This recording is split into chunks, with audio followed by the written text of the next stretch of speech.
Sojaboi, Giron president. You're welcome. Thank you, sir. So now you go tell us your story.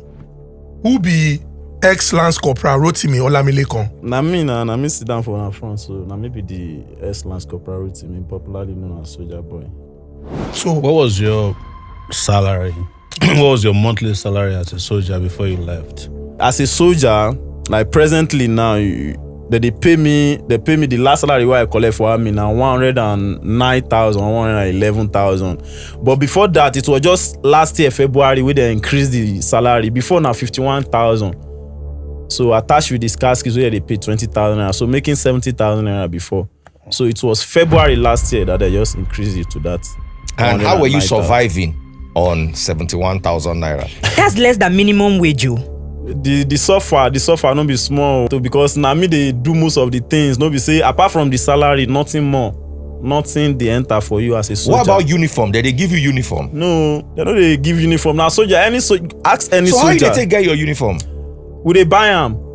How much is the uniform? The uniform is about 55,000. More than your salary. Yes. Now so it be now. Now you go buy uniform. Now you go buy boots. Now you go buy anything. How much be the boots? The boots, sometimes 60K for. I think say you get one time when they say. What about armor? Like armor, bulletproof vest. Your armor helmet, fragments, this thing and helmet. All those ones they give. You buy it yourself. So you buy it yourself. I swear, nobody go give you. So you they buy bulletproof helmet. I swear. This is not a country. If you see, say maybe soldier wear that thing, maybe they get one kind all this big visitor, maybe governor, they won't go one occasion, maybe say governor go see them. They fit just go pack one. High service. That kind of thing. Now, waiting that they do. Maybe say maybe so that they give you no Sambisa without bulletproof unless you buy. Nobody go give you now if you no buy am. So the only thing you get is that gun and some bullets. Yes, now. Do they give you enough bullets? So that Meduguri now, I don't spend about 4 years, 9 months now for Meduguri. And they tell us, say yes, now 2 years, now you go use. Before they rotate you. Before they go rotate you. So me, I don't do double year. I don't do the third, this thing again. Into your 5th year, let's say. Into my hair. So 50 years, almost 5 years. Where I don't spend for Meduguri. So tell us the things where your eyes see for Meduguri, because for the video you talk say your friends and just wetin be the things where your eyes see for Meduguri. A lot because it get one incident where happen like that. We touch me well. We lost that guy inside this say location where you go dey. Now go dey expect maybe Boko Haram come. Or in case maybe Boko Haram won't enter that village. Now just they like bulletproof to the villagers. You understand? Like as I be soldier now, yes. As you ask me about the elements and all these fragments, now the element and the fragment I wanna be to the villagers, because if anything they come like now, a buffer yes, between now cover. Them. Yes. So if anything they happen, now you go first meet without bulletproof. So. We won't give you now.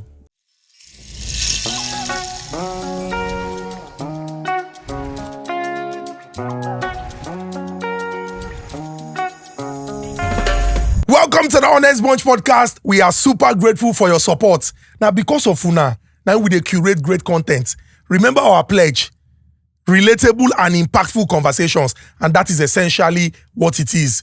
Let me give you information that will help you. CD Care.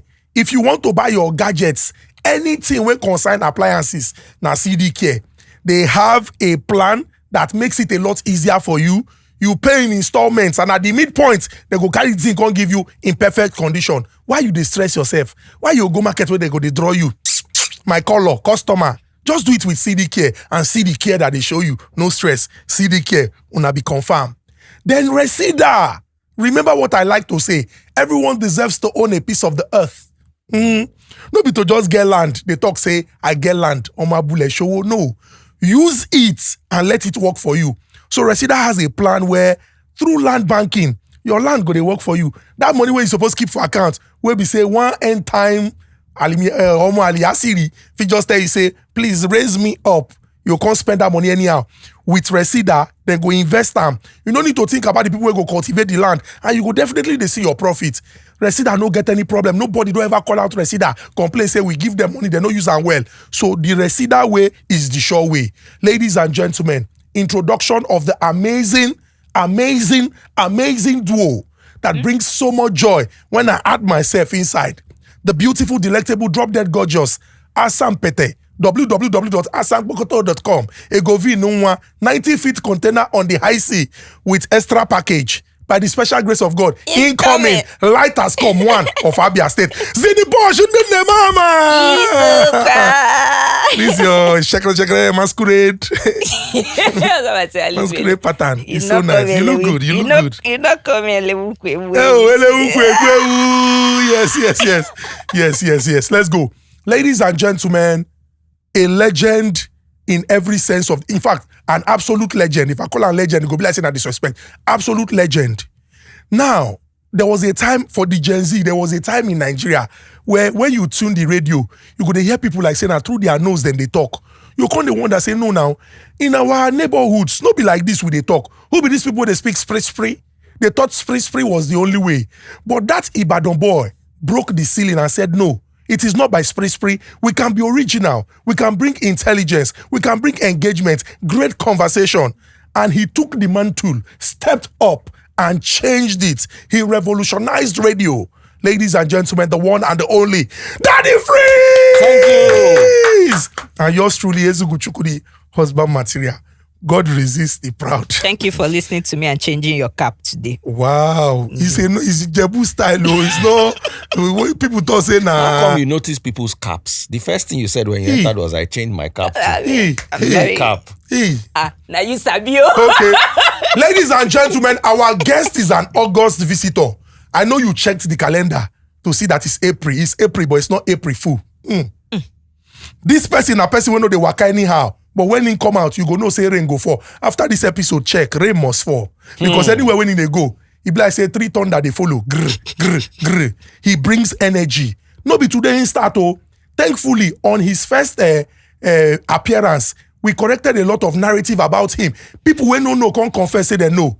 Activism, they inside in blood. In fact, if they cut in bloody, now activism you go to see. Because from young age, he don't carry am for head.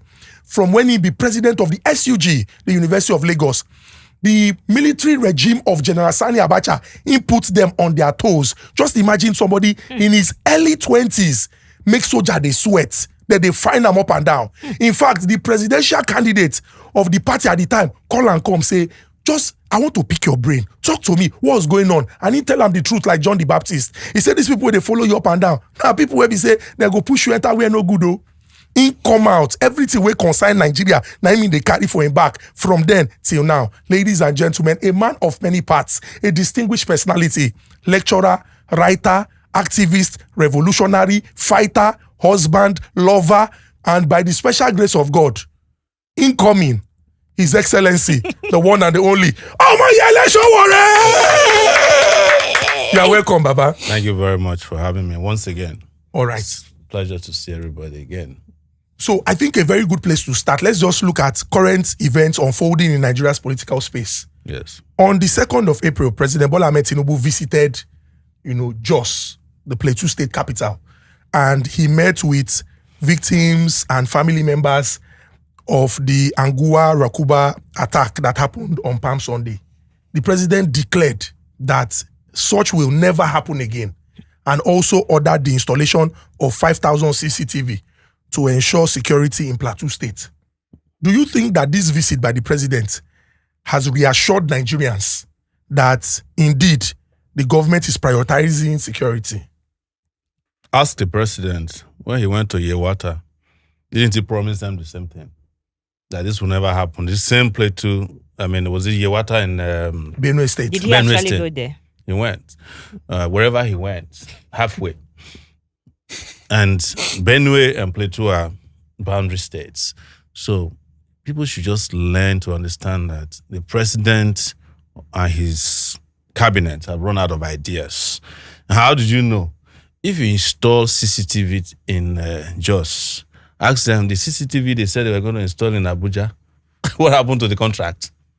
Over $400 million, naira, And I can't, maybe it was dollars or something. You remember the CCTV that was supposed to be installed in Abuja during El Rufai's time? What happened to it? And if you install CCTV in Jos, what are we going to be watching on it? How they are killing people? It's not CCTV. I'm big on technology, but the issue is not CCTV. The issue is the commander-in-chief of the armed forces, who has failed completely at his duties. And what they just do whenever there is a tragedy of this proportion, you make a trip. You make all these promises. The terrorists or bandits or kidnappers, whatever you want to call them, depending on the nomenclature you are comfortable with, will be back again to do what they know how to do best, because there are no boots on the ground. There are no planes or drones in the air to track, pick intelligence, see the movement, and ensure that you prevent these things from happening in the first place. So the promises of a 5,000 CCTV is not going to help anybody. He knows very well. That's why we should also ask him, the people you met with at the airport, are you sure that they're the real victims, or they are members of your party recruited to come and represent the victims? But whomever he met, they are victims in this country. Yes. Victims of bad leadership. All right. So I'd like to follow up. There's a clip that was going around, of what he said to them while at the visit. He said, I have 10 minutes to leave here. Yes. There's no light at the airport. And then everybody went ahead to clap after he made that speech. And a lot of people have been criticizing that speech. Most people in the country would think that the president is insensitive, but did that go overboard?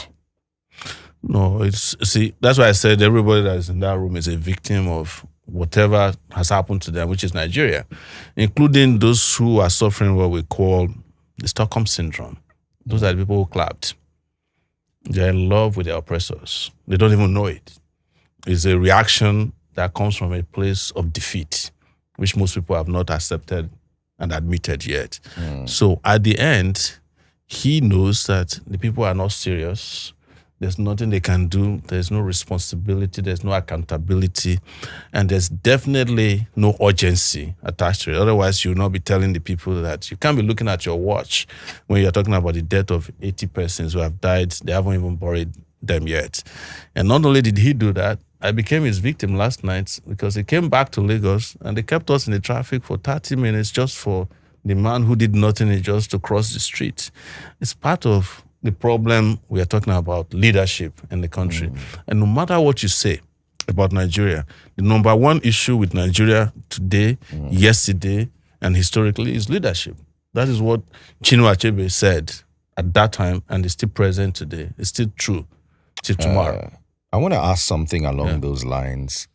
If leadership was a problem from 1960, Yes. is it fair for us to blame the degeneration of the state of Nigeria on this present administration? Oh, absolutely. Because a lot of people would say that this generation is this government is worse than the PDP government that was in power before Buhari took over. What is your take on that? And do you think any of these candidates could have done a better job? Is it Peter Obi or Atiku Abubakar? I would have done a better job. I was a candidate in the last election. I could close my eyes and run this country better than any of these failed leaders. So to your question, the truth is that they didn't start today. Tinubu was a senator in 1992 in this country. Most people did not know. In the National Assembly, when Babangida was arranging a system of governance known as diarchy, he was the military head of state, and they put them there to help deceive the public that we were moving towards democracy, which wasn't happening. So they have been in the apprenticeship of destroying the nation known as Nigeria for a long time. Don't forget, in 1992, when Tinubu was a senator, I was the president of the University of Lagos Student Union. In 1992, when Atiku first ran to be president in Jos, this same Jos, I was a student union leader. Don't forget, in about 1983 or 84 or 85, when David Mark was the governor of Niger State, I was in secondary school. So I'm just giving you a trajectory of how they have come along and how they are responsible for the rot you're seeing. David Mark, who is now the chairman of ADC, of blessed memory, according to what happened yesterday, said it was not the right of Nigerians to use telephone. Yes, when he was Minister of Communication under Babangida. And when Abiola won June 12th election, David Mark was the one who boasted in the Armed Forces Council, headed by Babangida, that if they hand over power to Abiola, they will kill Babangida. This is David Mark. So I'm just giving you some historical context to why they are all responsible for it. They didn't start today. So Tinubu just didn't come from the woodworks to be president of Nigeria. He was governor of Lagos State for 8 years. He was senator in 1992 before they had disagreement within their political class, and one side, defeated the other. So they have always all been part of, and that is why I look at Nigerian people, especially young people, in the eyes and say, there's something wrong with you if all you can do is recycle the same failed people, and then you are complaining about the results. And there's a reason why in 2022, nobody could convince me that anybody who was a governor in Nigeria for 8 years should come back and fail you again. Even though you can package the person, no matter how well the person is packaged. I will ask you, sir, I want to see your results. And this is a question I ask whenever I go everywhere with them, because I had the opportunity, having run for the presidency twice, to meet several of these guys at close quarters. They have nothing to offer you. Nothing. That is what they call tabula rasa. They have nothing upstairs. The only thing they have is the clothes they are wearing most of the time. Nothing else. They have no ideas, they have no ideology, they have no conviction, but they are united by something, greed. And it is the greed that unites them that fails your national grid every 5 hours. I want to ask you a question. Yes. I want to take you back because you're politically sound and you've been part of the Nigerian polity, even if it is student union leadership. I want to take you back to 1983. Yes. When Muhammadu Buhari and Tunde Idiagmo were in power. Yes. And Tunde Idiagmo started a campaign that lasted up till now, the war against indiscipline. We still see little snippets of it, and we still have the environmental sanitation that was started then. Yes. Tunde Idiagmo and Muhammadu Buhari were on a course to sanitize Nigeria of corruption. By the time they came into power, we had 19 states, and out of the 19 states, there were 19 governors. 14 or 15 of them were in prison. Just coming out of government, they went straight to prison. Now, rumor has it, I can't confirm, that MK Abiola was part of the people that was behind the removal of Tunde Idiagbo. What is your take on that story? Secondly, Yes. do you think if Idiagbo and Buhari had run their full term and implemented their harsh but seemingly working principles, Nigeria would have been on the trajectory towards a corruption-free state? See, I love the question. And to answer you correctly, I was never a supporter of Abiola. Why? Yes. We were on the side of Fela. Yes. Fela never liked Abiola. Abiola. We were like the ITT thing was for us. Please, for the generation that do not understand what ITT is. International Tif. That was his song. International Tif. ITT. Obasanjo and Abiola. International Tif. So where we came in was 1993 when an election was held. And all of us had been played by Babangida to the point that Babangida was referred to as Maradona. He just kept playing everybody. Even Charlie Boy, when his trade was still thriving, sang probably one of his only good track, 1990, where he sang, I'm criticizing him here because since then I've not seemed to become really creative. That he sang 1990. And the moment that record came alive, where his bus stop used to be, which I hope will be restored to him one day, even if not for any other reason, but the fact that he was creative at that spot, and we need to remember that history. I went to his house with Olusegun Mayegun, who was NAS president, and I said, great guy. I'm telling you that so that we know that we knew that Abiola and Babangida were in cahoot against the Nigerian people. Let me make another revelation to you today. When Nelson Mandela came to the University of Lagos in 1992, I think that was when he came to visit Nigeria after he was released from prison. I was one of the students who drove Abiola out of the University of Lagos. He forgot his cap in the protest that we don't want to see him on campus. He was banned from campuses. NANS, that I was part of as a senator, because if you are president of a student union, you are a member of NANS as a senator, did not endorse the transition program. So we did not even vote during the 1993 election as student leaders. It was a taboo to campaign for Abiola or vote in that election because we knew and said, this election is not going to fulfill our democratic aspirations. Babangida was playing games with us. Don't forget, he had created 2 political parties. One of it was the Social Democratic Party and the National Republican Convention. And he described it arrogantly, say one will be a little bit to the left, the other will be a little bit to the right. And he went ahead and ensured that the candidates were candidates that almost were handpicked by him. Of course, Abiola was complicit in that program. And we said, we are not going to support Abiola. But the moment the election held, and to our surprise, was free and fair across the country. It was done under what they call option A4. You queue up behind the candidate of your choice. By noon, Nigeria had done an election that was the cheapest, the freest, and the most credible. Nobody could fault it. And we said to ourselves, well, we have come to a point where they shot themselves in the foot. We're going to have a transition program. We will take it from there because prior to the 1993 election, we were trying to conduct what they call a sovereign national conference. Of our own, it was led by Akaba Shoron, late now. He was the president of the NBA at that time, Ganifa Femi Falana. But the military came and drove us away while we were planning that. And the reason for the Sovereign National Conference was to create a constitution for the Nigerian people because we knew the military guys would leave behind a constitution that was not for the people. The source of the problematic Nigerian constitution today was the fact that Nigerian people never made a constitution.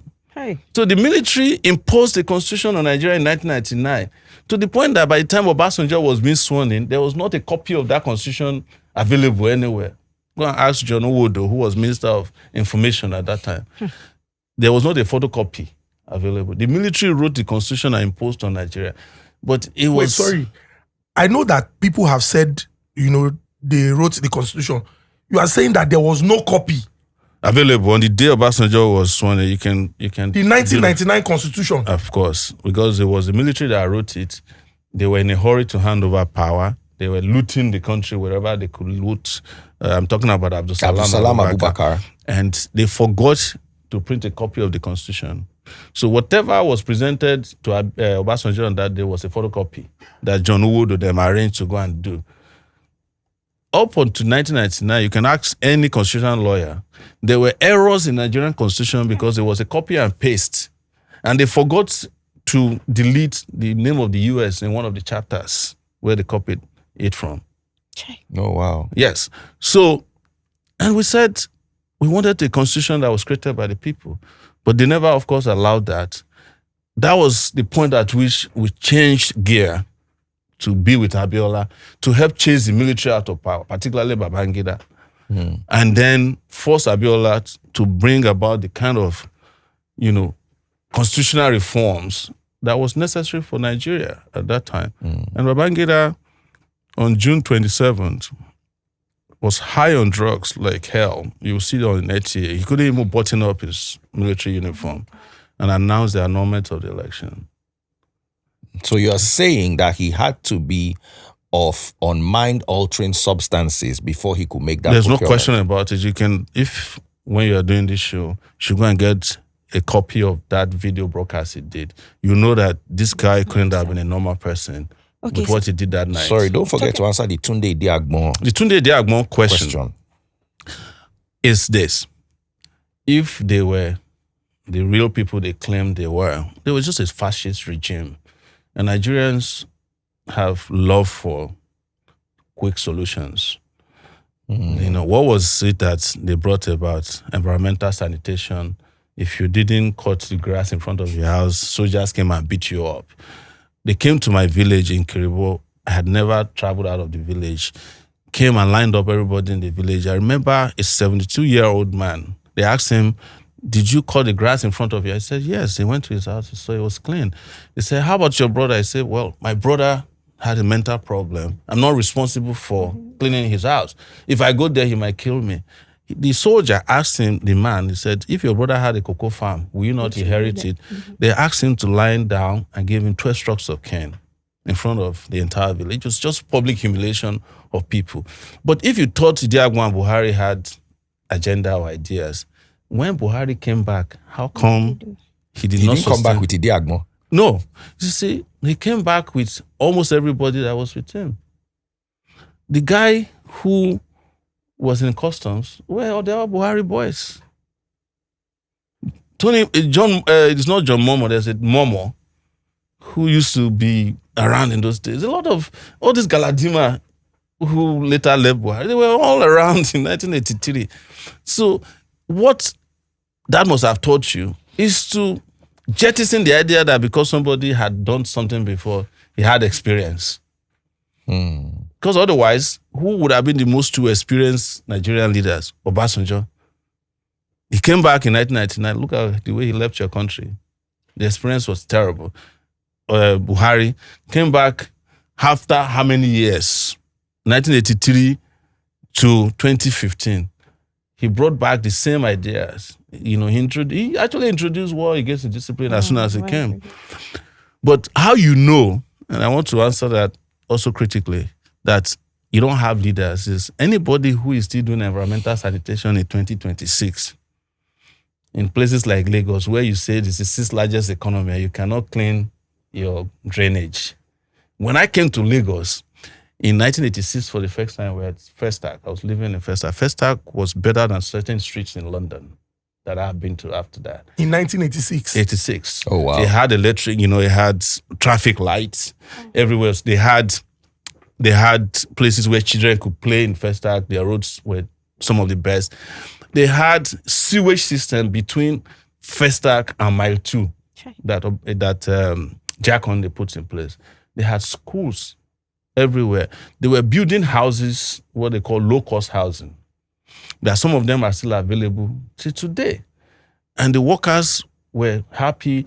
They were spending little money. In fact, it was this backward Buhari we are talking about that came and cancelled what should have been the railway system, what you call the intercity railway system that Jaconde was building, saying that it was too expensive. And you're telling me that if they were around, they would have done any better. They were just doing based on what they knew how to do.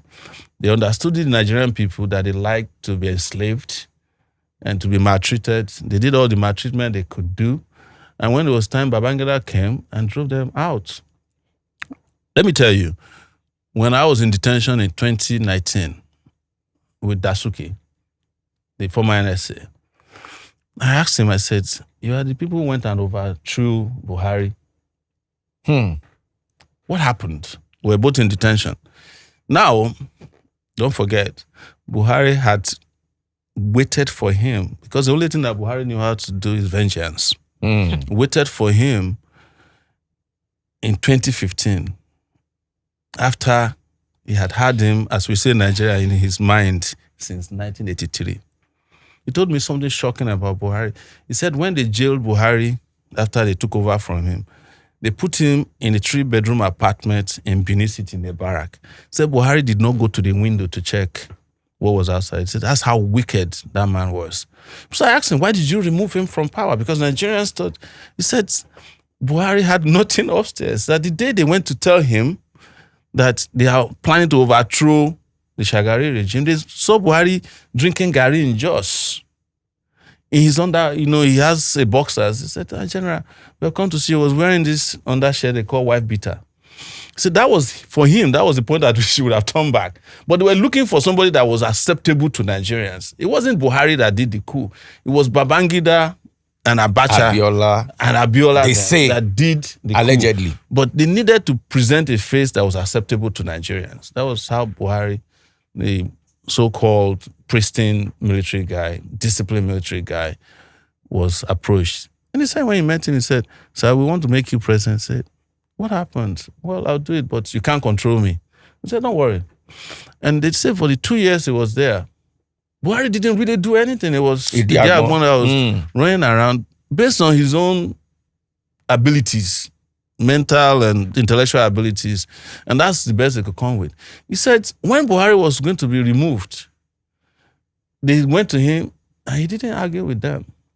But there's a guy they call Jokolo in the military. He's now, I think Buhari also removed him as a traditional. When he left the army, he became a traditional ruler. But I think when Buhari came to power, they also removed him. His name is Jokolo. Jokolo was the one who went and burnt Fela's shrine. He's an erratic, I think he's still alive. So it was Jokolo that slapped Buhari when they went to take over power from him. And Buhari said, "Oh, you are the one who led these idiots to come." And Buhari had him in mind. Since 1983. Since 1983 until 2015. Dasuki was the NSA, the National Security Advisor to Jonathan.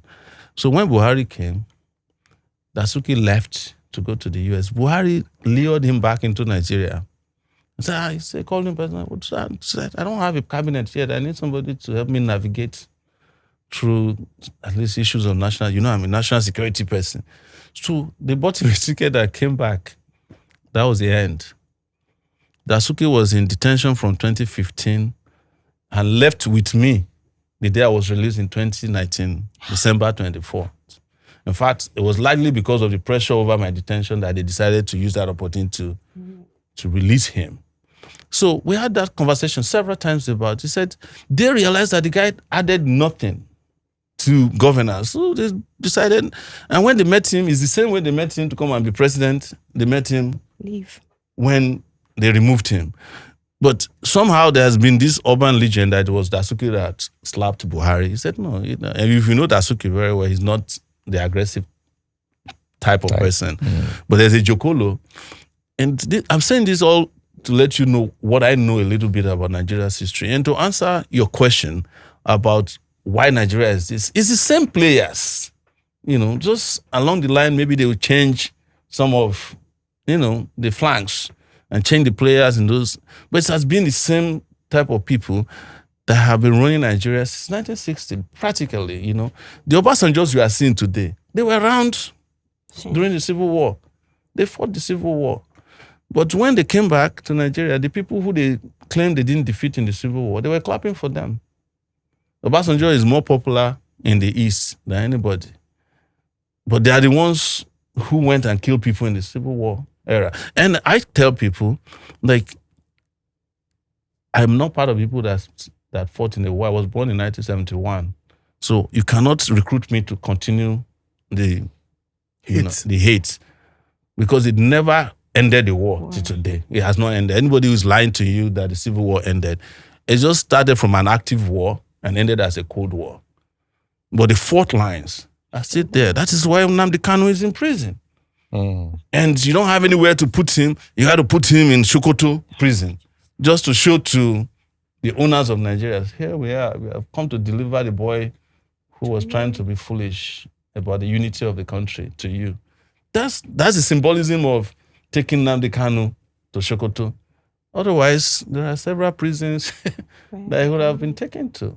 I'd like to ask you. You mentioned earlier about results. Yes. That you can't take governors that have led for 8 years and put them back in the system. Yes. A week or two ago, if I can remember correctly, you went to Abia State. Yes. And it was probably longer than a week ago. It was probably almost a month now. You made rounds on the internet that you were criticizing the government, the present day government of Abia State. Yes. And a lot of people would say, why? Because, I'm from Abia State.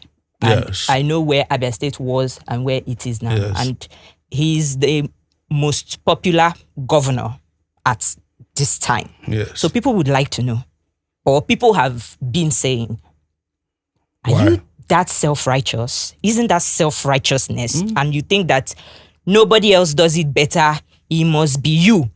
Even this person that we are saying that he's a good person, we are also saying no, he's not a good person. Is he only you? See, this is what I will tell you. If you have never experienced any kind of governance before, a mediocre will look like a magician to you. I was in Aba. Personally, they didn't tell me. And when we arrived at Aba, we went for a protest. See, for context, I'm friends with Alex Otti. Go to Sahara Reporters, you see several of his articles. I used to personally publish his articles, and the articles were critical about governance. Because I knew Alex Otti when he was working at the First Bank back then, and he was working to help Western Union. That's his role in First Bank. And they would come to the US, and I started Sahara Reporters at that time. I also had adverts from First Bank. So they would call all of us, including this Haitian musician, I forgot his name now. Wyclef. They would call all of us to a meeting because he was an ambassador to Western Union. So I saw Alex Otti, and before I knew that Alex Otti had risen and become the Diamond Bank MD. So we were friends. And when I was running for office in 2019, I slept in his house twice. So that's how close we were. But I used to tell him, even when he used to wake me up at 4 a.m. in the morning to publish his articles, I'll read the article. I say, Alex Otti, you are trying to become governor. You are criticizing these other governors. When you become governor, you better do well. Oh. Otherwise, I will come after you personally. And he promised me he would. So, but to just fast forward, I was in Ariaria Market, which for me was a place I expected to see wonder. That is economic life wire of Aba. Yes. And Ariaria Market to me just looked like a regular Jurassic Park.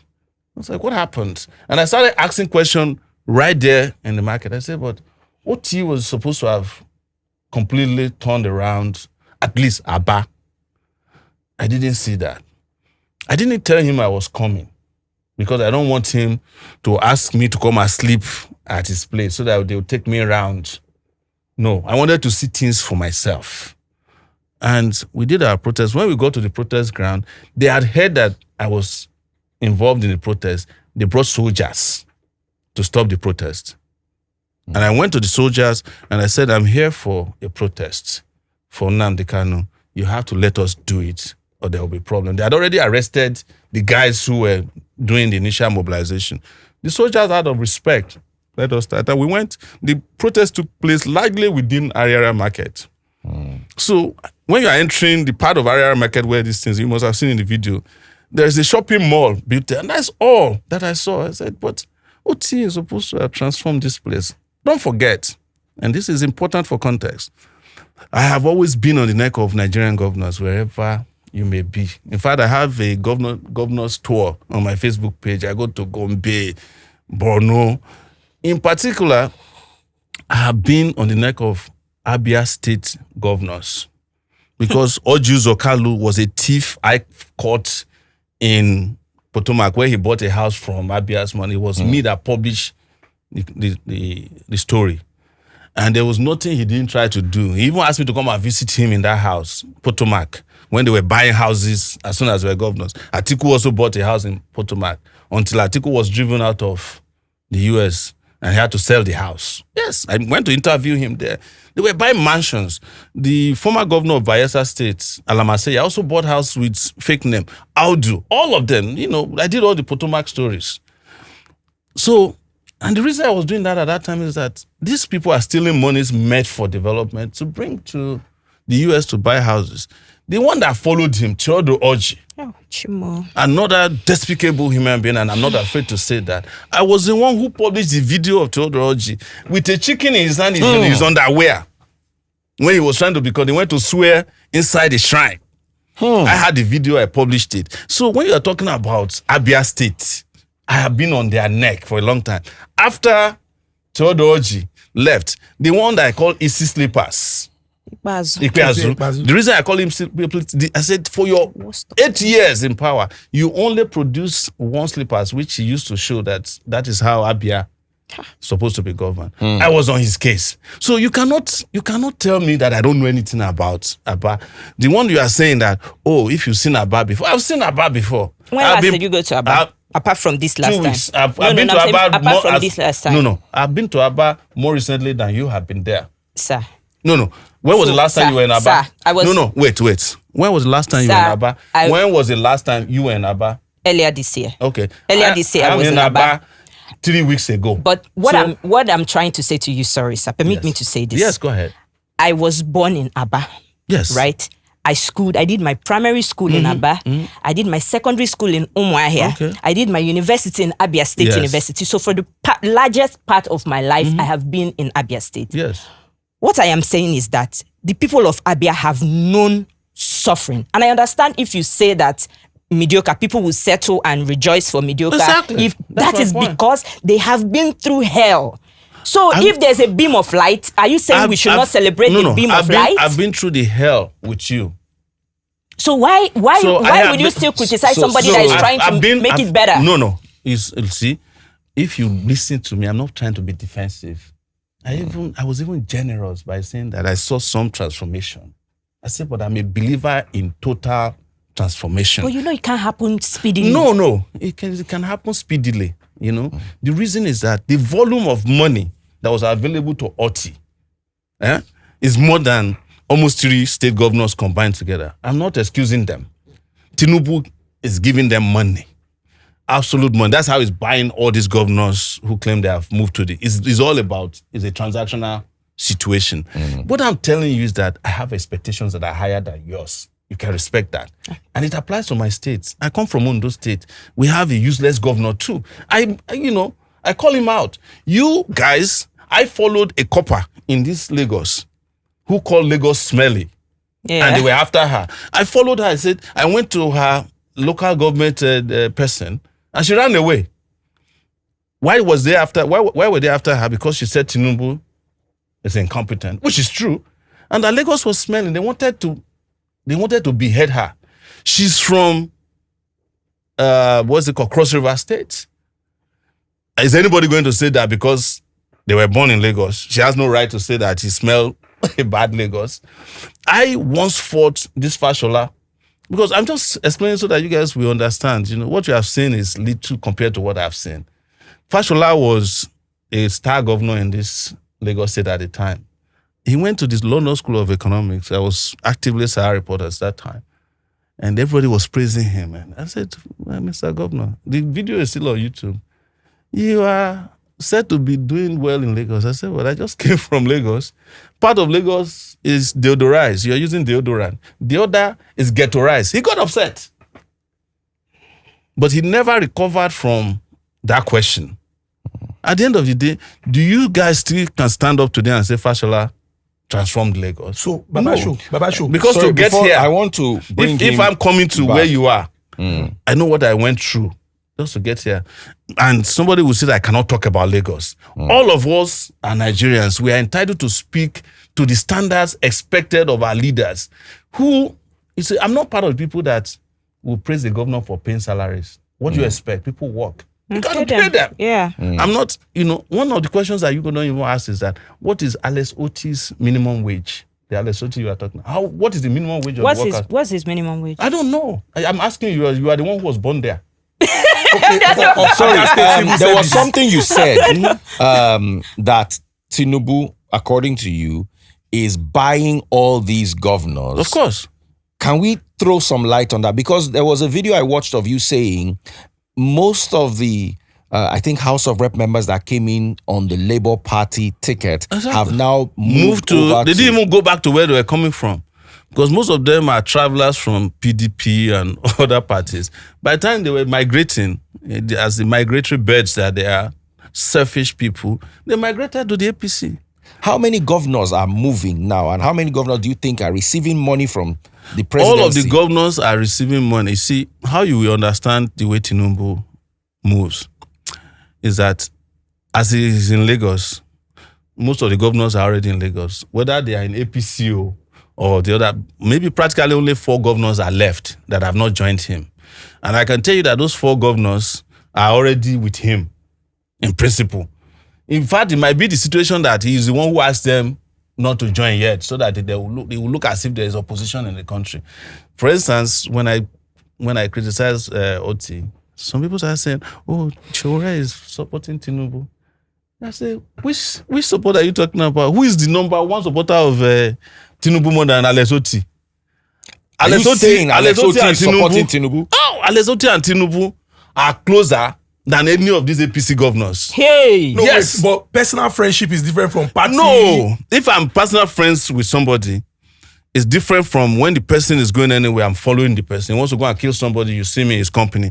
And one other thing I want to use in closing, not closing. Can you but- defend this, sir? Of course. Are you saying he's aiding and abetting? No, Alex Otti is, you can ask Alex Otti that I said it. I'll give you his number. I'm asking you, sir. Yeah, that I said that he's closer to Tinubu than most APC governors. Alex Otti is not opposed to Tinubu's presidency. He has said it, that he will not oppose him. No, but you can No. you can No, can just not oppose, not No, propose. You can he's just not, be there. he's not opposing him in saying that I will support his presidency. Soludo is supporting Tinubu. It's APGA. That's his candidate for the presidency. Tinubu is Alex Otti's candidate for the next election. Presidency. No, if he's not supporting Zini, Tinubu, who do you think is he Alex supporting- Otti's candidate Did for you think he's presidency? supporting somebody else? Because you are shaking your head, so I think maybe you Okay. can throw some Do you light think here. Alex know. Otti is supporting anybody else? Alex Otti is No, but Tinubu's somebody can campaign be manager in indifferent. Abia. Hey. Officially, I can tell you that. Okay, she's suggesting, is Alex Otti indifferent? You can be indifferent Or is he actually and say, I'm not supporting? supporting, He's not indifferent. Why do you say so? Because I have information that you don't have, but even the information that is available. The last visit of Tinubu to Lagos, he was visited by all the governors, mostly APC governors. The photo is still there. Otti was standing there to visit him. Otti goes wherever Tinubu goes. Ideologically, they are all glued together. Otti cannot deny this. This is honest bunch. You want me to be honest? Yes, I'm sir. telling you the truth. All right, so Babashu, you have given us history of political leadership, Yes. especially from 1983, and you have spoken about Alex Otti, former governor Raji Fashola. And I wanted to say something before I forget. It's okay. Now, have you guys now abandoned Obi as the best governor of the Southeast? Because that's what you used to say to us. Are you paying attention? So Obi is no longer the best governor that ever came out. It's now Alex Otti. So you have all agreed that Obi was mediocre. Talking about No, Obi. before Obi, Okay. I have a question. Yes. You have given us the history. You have also cited examples of, political office holders. Yes. You said you spoke to Fashola and told him half of Lagos is odorized. The other is It's ghettoized. deodorized and the rest is The ghettoized. other Right. is ghettoized. Yeah. You also spoke about the half transformation of Abia State under Alex Otti, and you say you believe in total transformation. Yes. That's exactly what I said in the video. Now, Yes. my question is, And it's based on lived experience. Yes. I was in Aba, my question is, when you speak about a public office holder, Yes. looking at the degeneration of Nigeria's political system, and then you can at least say somebody is doing half transformation Yes. and somebody half deodorized, half ghettoized. Yes. It means that of the system they met in place, they are at least making efforts. You spoke about President Bola Ahmed Tinubu and governors having access to more funds now. Yes. If under his administration, governors have access to more funds, and these governors also have constitutional responsibility, do you think that the buck stops at his table? Do you think we should blame him if governors fail in their own responsibility? Because if he makes funds available to them and they are supposed to discharge their responsibility so that the citizens can benefit directly from them, don't you think he has to a considerable degree done his part? No. You see, the reason is this. The president of Nigeria is some of the most powerful presidents in the world. It's almost unchecked power. And not only does he have a right or duty and responsibility to give them funds, he's got also the duty to, fiduciary duty to make sure that the funds are spent for what they are meant. That is the reason he has EFCC directly under his office. But anytime a governor is harassed by EFCC, just know that they want the governor to go to APC. That's what they are doing to the guy in Bauchi. This is the same judge that is trying me for calling Tinubu a criminal that is trying his accountant general. So we know the reason. The moment he decides tomorrow to join APC, they will withdraw the charges against his accountant general. Or his sins will be forgiven. They will be forgiven, according to your comrade uncle, Omoyele. Your fellow comrade. If there's anything that makes me uneasy, it's being called a comrade, because these guys have bastardized the word comrade. But that's a conversation for another symposium in the future. The point I am making is that Tinubu, for instance, made a decision through his attorney general to ask local government funds to be released directly to local government. Ask yourself what happened to it. He took a politically convenient position when they protested. And you cannot have development without releasing funds to local governments, because that is where the real governance is. But funds are being released to them now. No, it's still released through the governors. You see, if you don't know the mechanics of how they operate, if you're a governor loyal to them, the funds will come. What they'll do is that the governors will go and appoint local government chairman. And when the funds... But elections are conducted. Look, let me tell you, the worst electoral body in Nigeria are the state electoral commissions. They are the worst. If anybody were to suggest to me what we should do, even as bad as INEC is, I would still prefer INEC to conduct local government elections than state electoral commissions. Any state you go to conduct elections for local government, the results are ready before the elections are held. Yes, you can quote me anywhere, including in your own Abia, where Otti cleared all the local government positions. The local government is supposed to be government closest to the people. Yes, through a party that is previously unknown to humanity, known as the ZLP, Zenith Labour Party. Have you ever heard about Zenith Labour Party? I'm sure you have. Yeah, I think I heard during... Yes. Zenith Labour Party is not a Mimiko. Mimiko is Labour Party. I heard. Yes. ZLP is owned by one guy known as Inwayao, who's a friend of mine. Yes, a man that's always wearing a baller hat. So they went with Otti. They did what they had to do. So this is the reason why these conversations are necessary. Deep, honest conversations about governance, about characteristics of your leaders or the people you call your leaders, your rulers. We must have very deep historical, contemporary conversation about performance. The reason why you are referring to, I told you, I was even generous by saying that it's half transformation. Because for me, transformation has to be total in the sense that I want to go to a local government in Abia State and find a secondary school that I can send my child to. I want to ask you a question. You have said, and I wrote it down to be properly quoted. You said Peter Obi wants to change Nigeria, but he's in the company of questionable characters. One question. Second question is, should Obi have won the election? Sorry, I'm asking you three questions. Second you have question. to remind me of this I will question. remind you. I'm older now. Second question. Yes.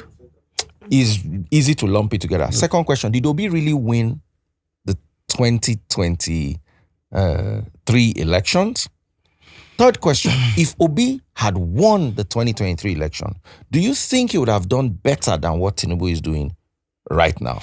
That was the reason I was opposed to Obi in 2022 and 2023, even when the whole country was saying, oh, he's better than, peanut butter. I said, look, how you will tell me what you did to Nigeria, you will show me what you did to your state when you were there for 8 years. And I've asked this question of all the people who support to be in this country. Nobody has been able to answer my question. Can you go and spend your next vacation in Anambra that will be left behind? Is there running water there? No.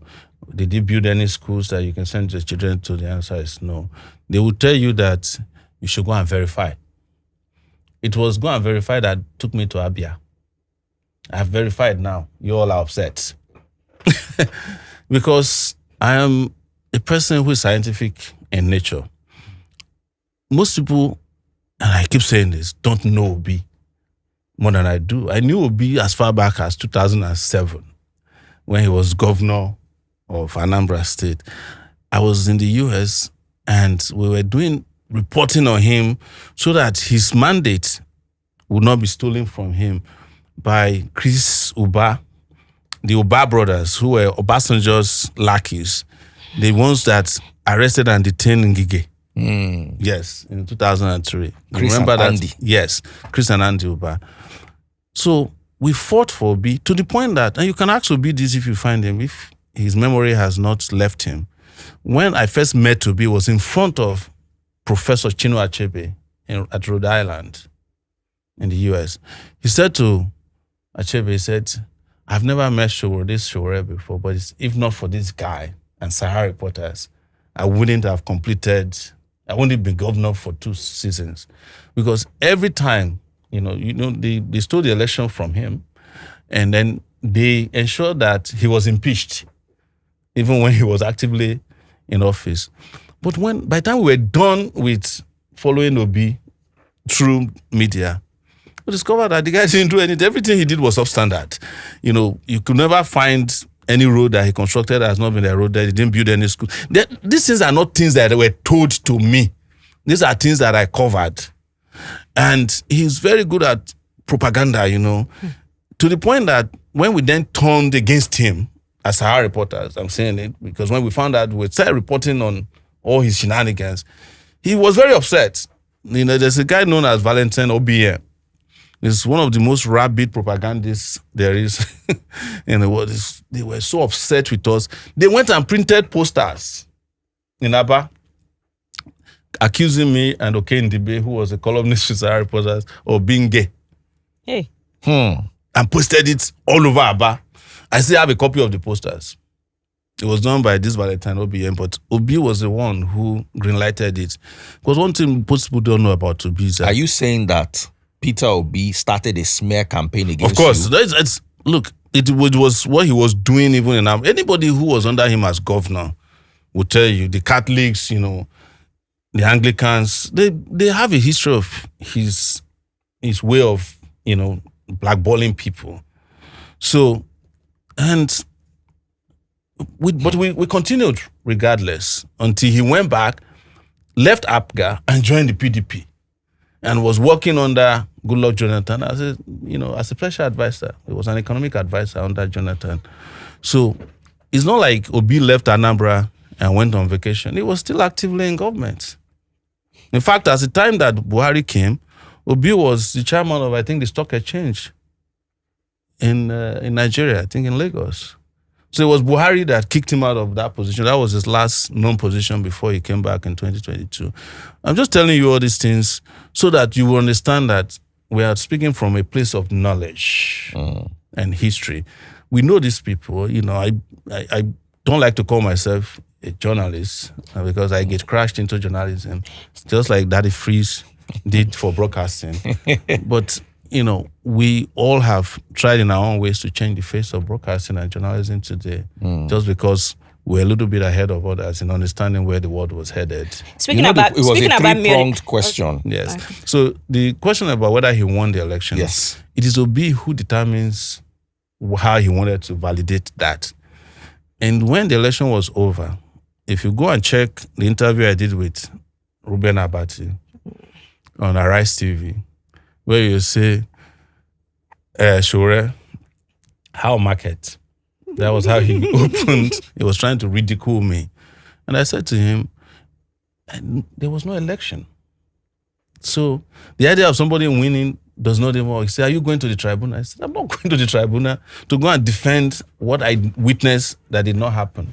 So Obi's people reached out to me and said, we have to fight. I said, yes. Because we were one of the parties that pulled out of the announcement that night. Until today, I'm convinced that had Obi taken the advice I gave them when they contacted me, it would have changed the course of history. What was the advice? The advice was that people should pour onto the streets and prevent INEC from announcing the result of an election that did not happen. But they decided that they don't want to protest. The only condition I gave in participating is that Obi must lead it. Because I'm not a mercenary, I'm not going to lead a protest for you. It's all of us, so that if we are getting killed, we understand that we are getting killed. You're not the first rich man who had to fight for his election. So, but he decided that he wants to go to the court. And that is where you go and find out if you won or not. Of course, when they went to court, I told them, I'm not going to court. I don't believe in Nigerian judiciary as well. That's the truth.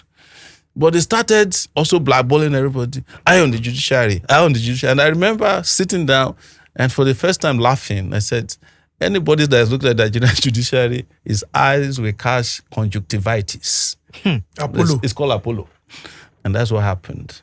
So the route he took validated his conviction otherwise. That they told him in the at the Supreme Court that he didn't win the election. And he packed his things and left. What do you want to do? He's the one who went that route. And those are ways of, I have been opposed to this, and I say it, you cannot have 20 million people vote an election and wait for 7 judges to determine who won. That's wrong. You know, and it's going to repeat itself again if we don't adopt a different method, because between the time the Supreme Court decided that case and now, Tinubu has appointed 11 Supreme Court justices, and they only need 7 to whitewash whatever they do next. And they've already started now. The judiciary already started. They started this time earlier than normal. Obi supporters always believe that Obi would have done a better job should he have come in. That was part of the question. No, I've said it several times. Obi is not different from Tinubu or Atiku. You know, that's why he doesn't also mince word by calling them his senior brothers. They are the same. He doesn't. That is why I tell you, I was the first to tell most people that Obi's foray into the Labour Party was a rental arrangement. And then when the rent expires, he will move to another place. Has he not moved now finally to where he really belongs, where his senior brothers are at and junior ones at the ADC? If somebody was here on Honest Bunch in 2022 and he mentioned Obi and Malami, you guys will pull a pistol and shoot the person. So those are structures of criminality. How can you compare Obi with them? Where is Obi today? He's very ensconced and wrapped up in the embrace and warmth of the structures of criminality. But in his response, he cited the example of our Lord Jesus Christ and his interactions with prostitutes and tax collectors. Yes. He says that he will change them. Did Jesus Christ sleep with a prostitute? He didn't. Okay, Never. So what are you talking about? Changing prostitutes and maintaining a dignified distance from them. But understanding No, the wait Nigerian now. The only time Jesus Christ came close to a prostitute, they were trying to lynch the person. Right? Father, you know, you are the father of our online church. So, and his intervention was, if any one of you haven't without done this sin. before, and everybody left. Jesus did not take the prostitute home. Obi took the prostitutes home and is in bed with the prostitutes. But Babashu, if we look at Nigeria's Even now you bring Bible come inside this no, matter. Why are you running away? No, before we go deep, if we look at the political setup of Nigeria, Yes. you had people like Prince Vincent Ogula for saying the PDP will rule for a century and the 60 likes. years. But in 20, we saw And we are the ones who told them that it was a mirage. exactly. And they You told them it was a mirage, Yes. and we saw a collision Yeah. of political heavyweights. Coalition. Yes. Yes, that came together. You are right to call it a collusion. No. that came together and kicked the PDP out of office. Yes. Now, And that's the APC. and the APC. And you are proud of them now? No, I'm saying if you have political heavyweights coming together now Yes. to say these people have not done well, that you have also agreed that the APC as a political party have not done well for the Nigerian people. Yes. And they want to work together. Don't you think all these people need all the support that they can get to kick them out of office? You see, you mentioned earlier that there was a coalition in 2015. Collusion. A collusion. Now, coalition, I won't talk, I make mistake. But the fact is that what is lessons and experience for you? Is it not to learn not to make the same mistakes? Were you part of that? Did you support the coalition? Never. You see, Collusion. the collusion. You See, know, when you started, No, you prayed, coalition. Holy Spirit take control. Yeah. Coalition, coalition. Did you support the coalition? no. that video of you, Yes. one night, I think it was the night that they declared President Muhammadu Buhari Yes. as the winner of the election. Yes. You were in the midst of APC supporters. They were raising your hand. You were smiling. Everyone was excited. So you don't. This is why I'm happy you raised the issue. In 2015, I was firmly a reporter. Okay, reporter. Sahara Reporters. Sahara Reporters, for the first time in the history of this country, declared the election results before INEC concluded announcement of results, because we were getting election results from PDP, Situation Room, and APC. By that afternoon, before INEC finished, because most of you don't understand the trajectory of history, I was coming from INEC, where they were declaring the election. And Jonathan, we had been told that Jonathan had called Buhari to concede halfway into the announcment. Chai. So I moved from INEC, where we were monitoring. You will see that I have camera around me and a tag. The tag was given to me by INEC. And before we got to the place where the announcement was made, there was a major crisis. The Minister of Niger Delta at that time, Orubebe, had sat on the floor and wanted to scatter. We will not take it. We will not take it. So I arrived shortly after that, and Jonathan had called Buhari to concede. So I left the International Conference Center and started driving to the APC headquarters. Now, don't forget that Sahara Reporters had already broken the story that Buhari had won, which partially forced Jonathan to call Buhari. So I walked into the place with my camera, and they said, somebody just said, "This is Sowore, publisher of Sahara Reporters." And they gathered around me. They said, wow. So I was celebrating with them. You know, I'm supposed to be crying for doing a great job, right? For me, it was the apogee of my job as a journalist, that you could break one of the biggest stories ever in the history of Nigeria. It was a moment that I appreciated, that the platform that I created with a laptop got to that point in 2015. And they celebrated. They were like, "This is Sowore." I was the one, don't forget, who uploaded the video on my page, on my YouTube, on Sahara Reporters YouTube page. And I put it there, say, "Dole, change it Dole," which was what they were shouting at that time, change by force in Hausa. Then Reno Omokri, who was your darling at that time, you people's darling, took the video and said, "This is Sowore celebrating Buhari's election into office." And that was how the video was turned around to say I was celebrating Buhari. At that time, Reno Omokri was working with Jonathan and was still working with Jonathan. This is your Reno. None of you knew that while Reno claimed he was working with Jonathan, he had already started working with Buhari, because Reno Omokri's first foray into Nigeria was facilitated by El Rufai. His first job at the presidency was to work with Atiku as vice president to Obasanjo. He was working with Garba Shehu. That's Reno Omokri. Yes, they were sharing the same office. More news will come about that in the future. And El Rufai was the person who was his handler. But Reno, being who he is, had moved on to Jonathan, because he always moves to places where his bread is buttered. So he was the one who was coordinating propaganda for them at that time. And I was their target because I declared the election before INEC did. That's what happened. The same thing you are celebrating, that you are talking about, happened to me in Ghana. I also went and covered the Ghanaian election. And when I went to the headquarters of the party that won at that time, it was the same experience with Nigeria. The ruling party lost to the opposition party. That's how that old man came. He defeated Mahama, who is now back in power. Yeah. I was celebrated the same way because they were watching Sahara Reporters at that time. I was with Segun Olo in Ghana. He would testify to this. We're celebrated the same way.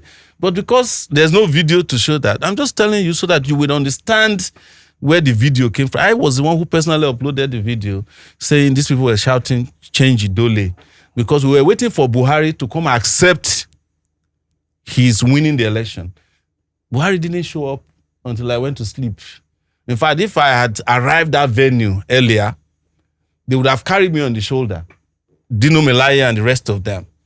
That night, Dino Melaye even invited me to his house with Joyce. Joyce is the person that Wike fought, who Akpabio, Joyce Nunes, who accused Akpabio of sexual harassment, the first woman in the Niger Delta who was doing high rep. They invited me. I told them I don't go to parties. If I'd arrived earlier, I would have met all of this Saraki as they were jubilating. What's the governor of Rotimi Amici? So, and the question I asked to close that chapter is, if you people hated the APC then, why are you in love with them now? That's the question. You hated them to the point that, Sowore was jubilating. Who do you think the people were in the APC room upstairs? I went upstairs too. I saw all of them. Malami, Saraki, Dino Melaye. All these people that you are now in ADC with were the people who brought Buhari to power. So if you hated Buhari, I'm telling you, if Buhari were still to be alive, all of you will be back. He will be the chairman of your political party by now. That's the hypocrisy that you all are about. I'd like to ask. Yes, please. Many people that don't believe in you, the people that don't believe in you would cite an example of Sunday Igboho. Yes. They would say Sunday has been shouting, criticizing the Nigerian government. Yoruba nation. And just saying that this is not a good place to be. But right now, it seems like he's in bed with the same people he was criticizing. And when they look at you, they're like, won't it be the same? So why don't you say that about Obi? But I'm asking you. No, I'm just about saying. You. No. We're having a conversation. The people you are talking about, Sunday Igboho. Sunday Igboho is actually even better because of his limitations, which is not the conversation for discussion here. But what Sunday Igboho said was that he was sitting in his house one day and the Yoruba nation people, particularly in diaspora, came and said, "This is our dual flag." And being the person that he is, he took up the fight, and they started supporting him. But the reason you can't compare that with my own case is that when did you know Sunday Igboho? You probably knew him 2 years ago, maybe 3 years, maximum 4 years ago. And he was asking for Yoruba nation based on what they asked him to do.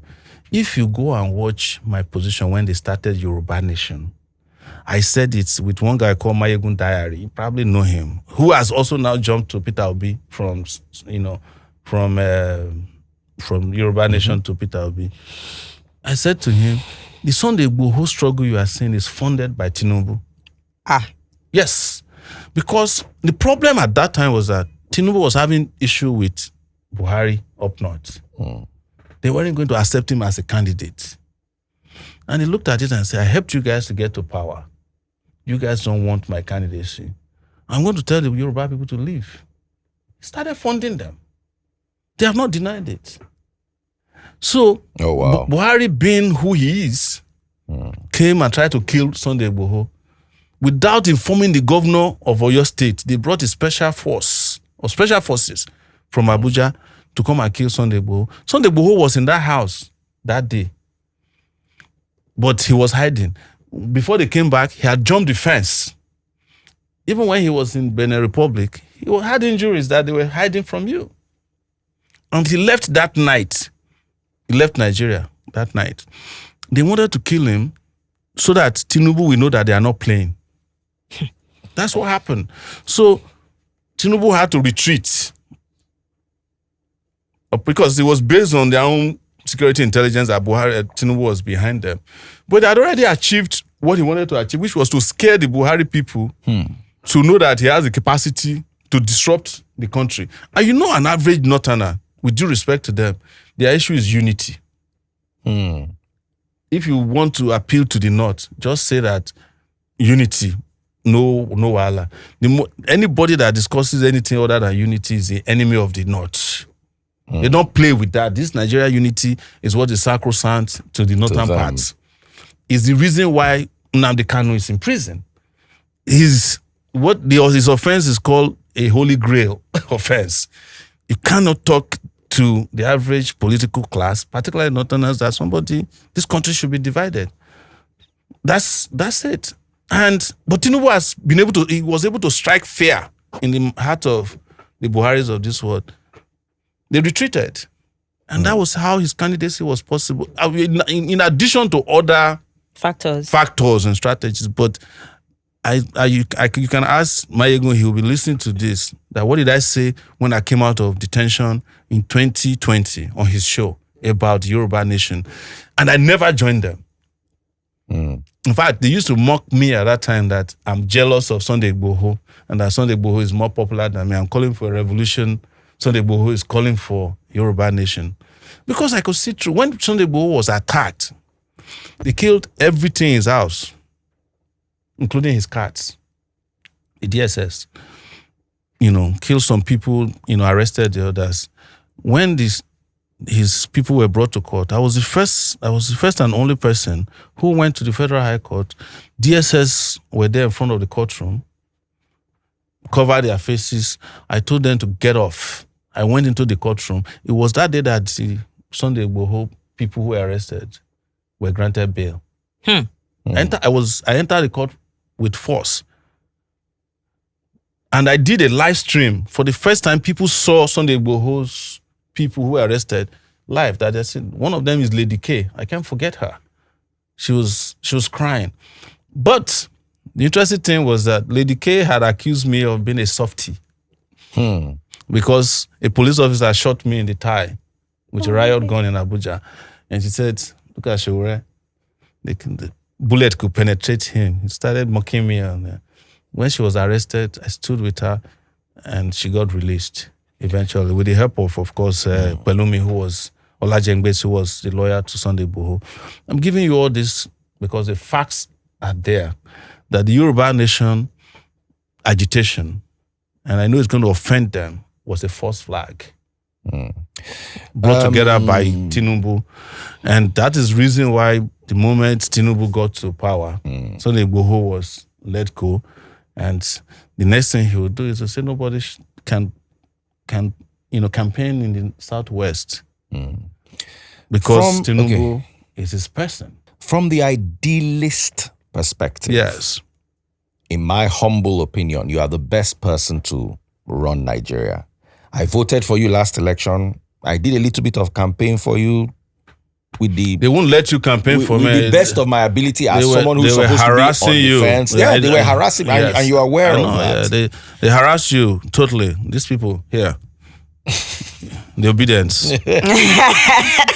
They came after me. But because my excuse was, you want somebody new. Peter Obi is not new. You want a youth. Sowore is 6 years older than me. Peter Obi is an elder, not a youth. Doesn't look it though. You look older with that difference. I look older than him. Yes, sir. Yeah. Well, he's 6 years older than me. He's my egg. We're all on the 5th floor. But we're all on the 5th floor, actually. Yes. So, I see him as a contemporary. His ideas sound like what I want to hear. You understand? He has never been tainted by political office. In my humble opinion, the moment you are a local government councillor, they don't stain you. So in the idealist perspective, you are the best candidate, the youngest, the only youth, someone who has never been tainted or stained. But in the real world, you only got 30,000 votes. No, that was the first time. In 2019. In 2019. 2023 was 50,000. 14,000. 14,000. It was even 14,000. Yes. 14,000 Well, votes. yeah. Yes, go ahead. Now, my question now is, ideally, you are the best. And even they can't argue it. But in reality, Looking at the numbers. Looking at the numbers, you need numbers. I see Peter Obi teaming up with other people because of these numbers. So that you don't get old before you get a shot at changing this country. Because I love your ideology. don't you think maybe working with whoever of them you personally consider a lesser evil? Let me ask you, of all of them, is it Atiku, is it Obi, is it Tinubu? Which is Kwankwaso. the less Kwankwaso, Rotimi Amechi? Which of them do you consider a lesser evil that you could, what's that word you used that the Holy Spirit gave you? Collusion. Have a collusion with, so that you may fast track your appointment or selection or election into power, so that these amazing ideas that you have coming from legalizing Igbo and creating an industry out of it, all those brilliant ideas with regards to security, with regards to production, with regards to governance, can be made manifest. I will still vote for you, and they've been yapping me, say my vote is a lost vote. No problem, but can my vote count? Yes. So you cannot solve a problem by fighting against the solution that the problem that came from that can solve the problem. And you are mentioning all these people simply because of helplessness. Yes. We have gotten to a point where we have agreed that we are helpless. We can't get out of this circle without some kind of compromise. Yes. But it's the compromise that got us here in the first place. The compromises that our fathers made brought about a civil war in this country. The compromises that our mother and father made didn't let the civil war end. These compromises that were made brought about the 1979 election where Awolowo won and somebody else was announced, and a new mathematical calculation was introduced, what they called the 12 to 3rd. You can go and look at the newspapers of these days and see who won the election. It's the same compromises that people made that led to the annulment of the June 12th election. Because people didn't ask, who were the people who were championing the annulment of the election. They were likely people from the Southwest. People from the Southwest? Yes, all these Obas. The Oni of Ife, not the current one, was part of Dia, who is now late, was the deputy to Abacha. Dia was the one that is sent to go to the civil society to convince them that Abacha is not a bad person. So they should calm down and that they will hand over to Abiola. The first cabinet Abacha used was what Abiola typically would have used had he won the election, had he been sworn in as president of Nigeria in 1993. So you want to go back to making this compromise, it's because of helplessness. I'm not trying to become the president of Nigeria so as to put Nigeria within the same time swipe that made me to rebel against the Nigerian state as it is. No, I would rather that I don't become president. If I have to become president and bring about the corrupt people that destroyed Nigeria. You're mentioning Amechi. Amechi is the guy who couldn't complete a railway station in Rivers. Right? Peter Obi, you know his story already. We don't have to mention his name. That one is already well documented. Atiku was vice president of this country when ASU went on strike. And instead of solving the problem, they issued themselves license to build universities, private universities. His own is ATBU in Yola. Obasanjo created what they call Bell University while ASU was on strike. But it was the second finished job. Obasanjo was the one who stopped the kind of educational sector that would have produced some of the best doctors, lawyers, engineers, electricians, pilots in 1979, with 1977, which led to what they call Ali Must Go. Hey. Do you know who became Obasanjo's PDP chairman when they came with PDP? The same Ali. That guy who was chairman of PDP. That is Ali Must, the person that students were asking to go in 1977. He was the minister, I think he was the commissioner for education under the Obasanjo regime. What they meant on ground at the University of Lagos, according to the story we met on ground, if students went to class before they came back, their beds were made. All they just did was come back and study. If they go to the restaurant, they were given what they call balanced diet, so that they don't have kwashiorkor and forget to study. They had water running from every side. We still met water at the University of Lagos. In fact, my room had a jacuzzi in Jaja Hall. Your room had a jacuzzi? Yes, it's still. I'm sure it's still there. As the student union president, I had a jacuzzi. My room is in Jaja Hall, and it's a penthouse on the right side. They had a jacuzzi, and water will be running from because there's always busted pipe when they started not maintaining everything. The DSS used to refer to my room as Water Palace. That is the code name for my room in Jaja. I'm not talking about 1952. This is 1993, 1994, because I was in the University of Lagos in 1994. This same Jaja Hall in the University of Lagos. Anybody who is watching me can go and check. My room, I had 2 rooms as the president of the student union. It's a penthouse. I had, a rooftop where I could study or even just take fresh air at night. And next to it was a bathroom with jacuzzi. Student president, University of Lagos. So they destroyed it. By the time Obasanjo said, no, education is not supposed to be that expensive. Let's get it. It is the reason. Part of why they did it was because of the riot. The Ali must go riot. Say, these people, they are spoiled kids. That is why till tomorrow, I've never met Obasanjo one-on-one. I can't forgive him. Sure. Yes. I've never met him in person. Never met him. We have never crossed paths before. Because that idea that you destroy the education of a country because of your personal ego is the reason why we have substandard education. Imagine if Nigeria, like Saudi Arabia, still has hostels till today where you go to class and you come back and your bed is made. Even if it is a Best Western type of accommodation. We will still be producing some of the best because there's nothing like studying under conditions environmental.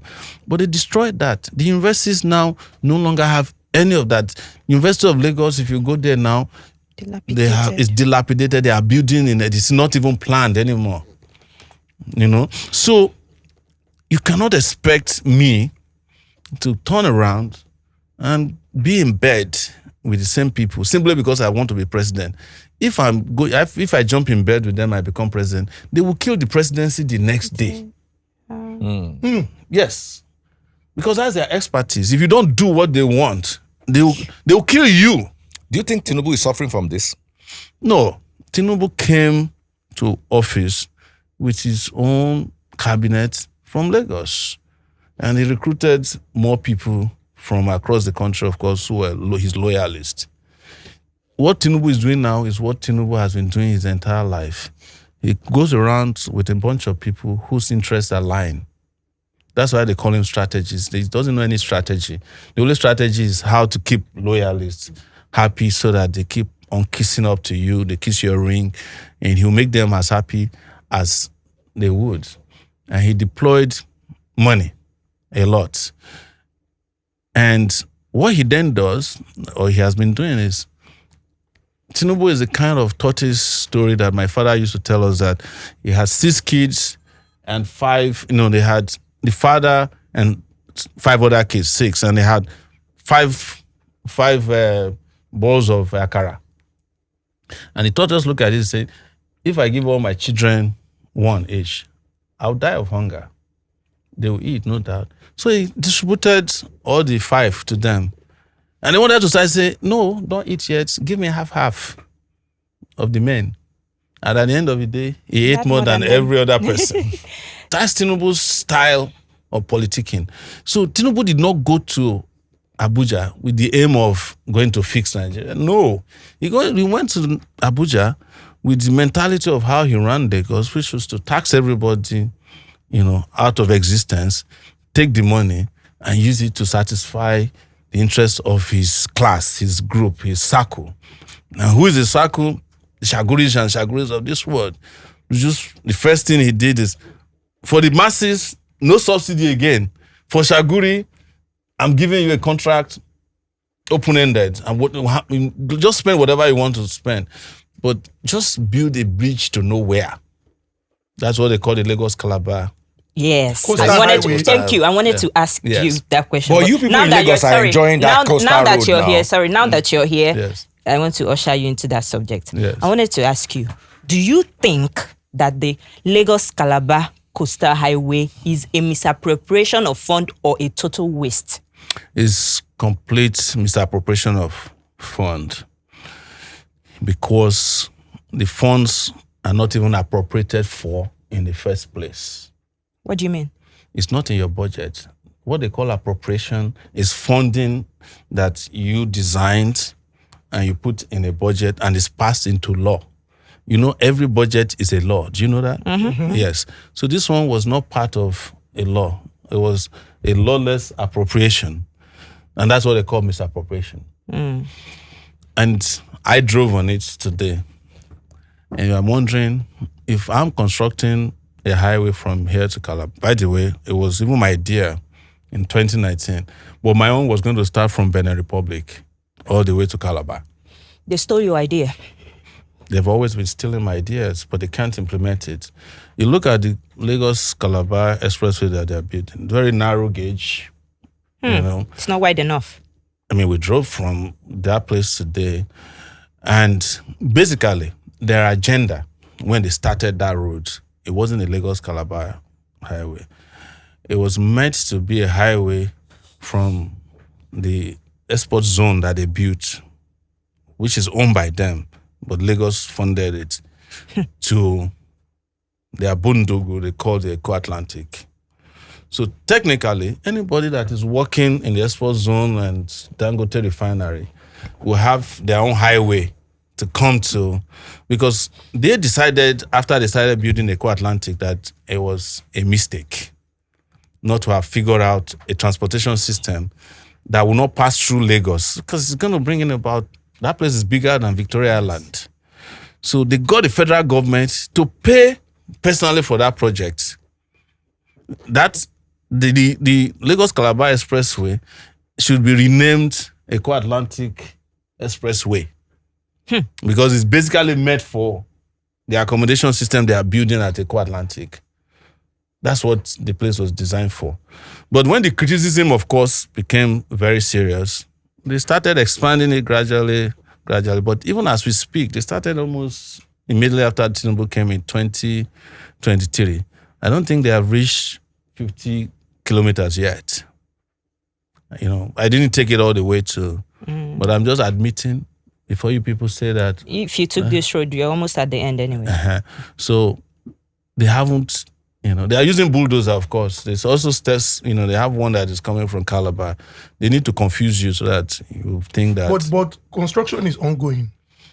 Are you there? But if you, There are you know, videos. you know, if you say, you mentioned misappropriation earlier. Yes. And you said it's passed to law. And we live in a country where there are a lot of things that could easily be passed into law. Yes. But because it is in the interest of poor Nigerians, they drag and drag and drag, and it course. might never see the light of day. Of course. But a few days ago, or almost a week ago, the president of the nation asked for a loan, and in less than 4 hours, Yes. it was approved and stamped into law. What do you have to say about this? It is, you've already said it. Anything that is in there, and that's who Tinubu is. Tinubu is about Tinubu.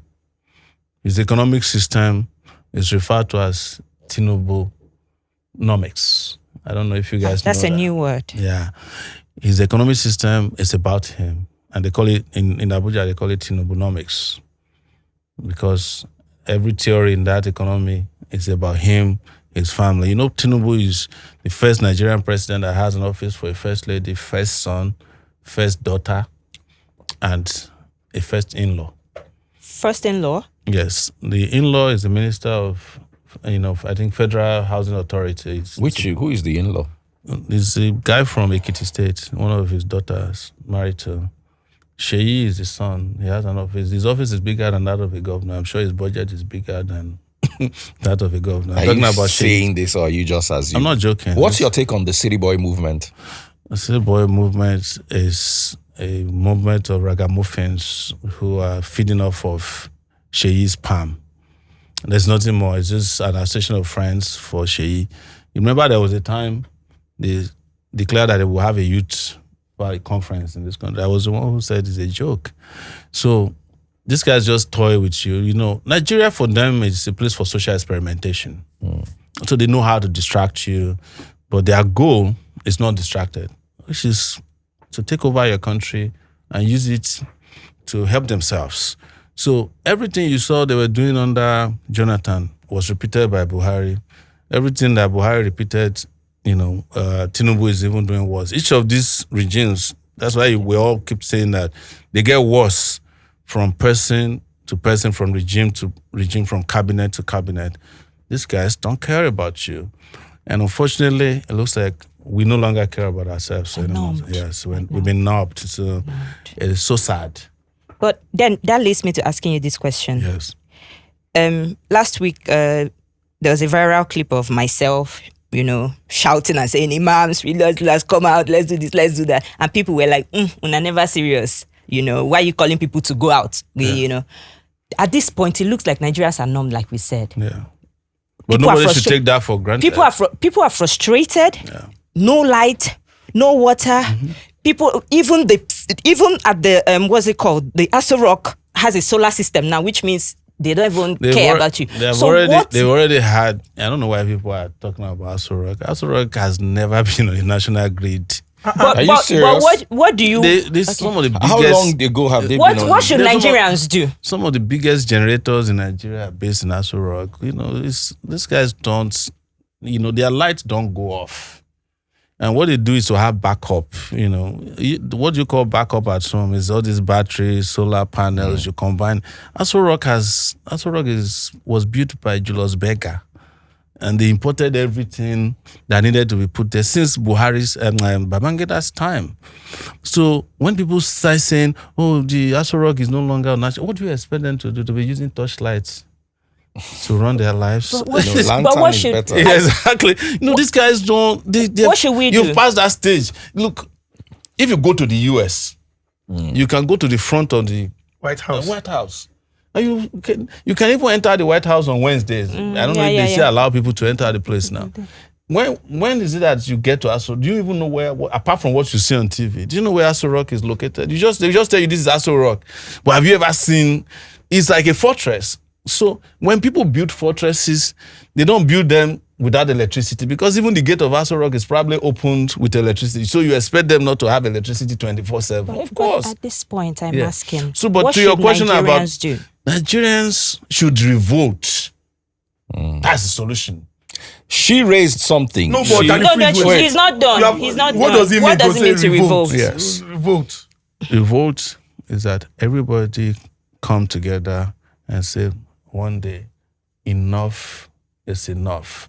We are not moving forward except our objective conditions are changed, and this is our position. What I mean by revolt, in case you want me to break it down, is like EndSARS one day or several days across the country. But people would argue that it's been done before and they were killings. It wasn't done before on the scale that can bring about the change we are looking for. What sort of scale is that? The Loss scale of lives, is- destruction. No, Because it's always hijacked. That's my problem with You say protests. these are the theories that your oppressors push to you. The protest is going to be hijacked. In contemporary times, every protest that was heard in this country was hijacked by the government. By the government? Yes. EndSARS. Do you know when they started attacking people? And do you remember the guy was carrying cutlass in Ikeja? Is that Where's he right now, though? It's probably been promoted to Abuja. It's probably somewhere in Abuja. Maybe they've given him a ministry or they've given him a toll gate to manage, because that's how they operate. So it is them who brought those guys in Lagos official buses to EndSARS. So who hijacked it?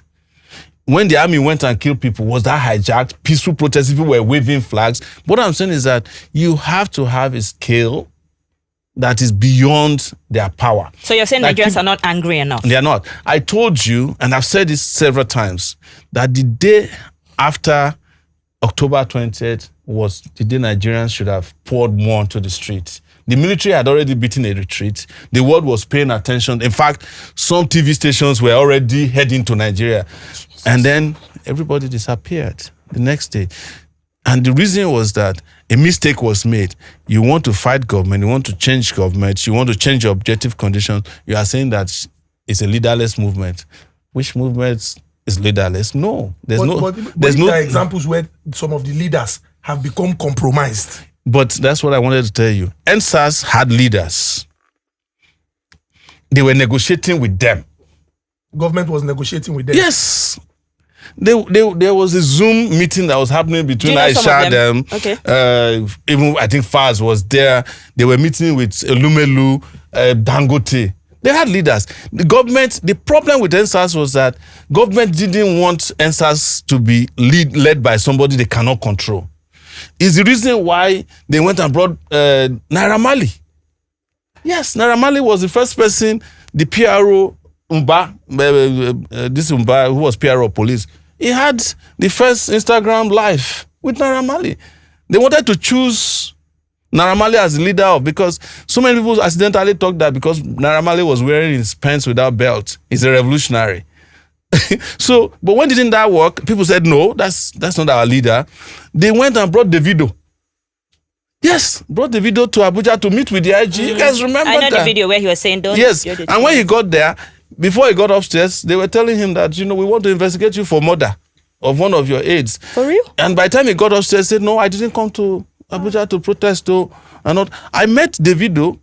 We were in EndSARS together. I was attending every EndSARS. When he saw me, he went the other way. He said, no, Sowore is going to hijack EndSARS. How can I hijack an EndSARS that I was one who started in Abuja?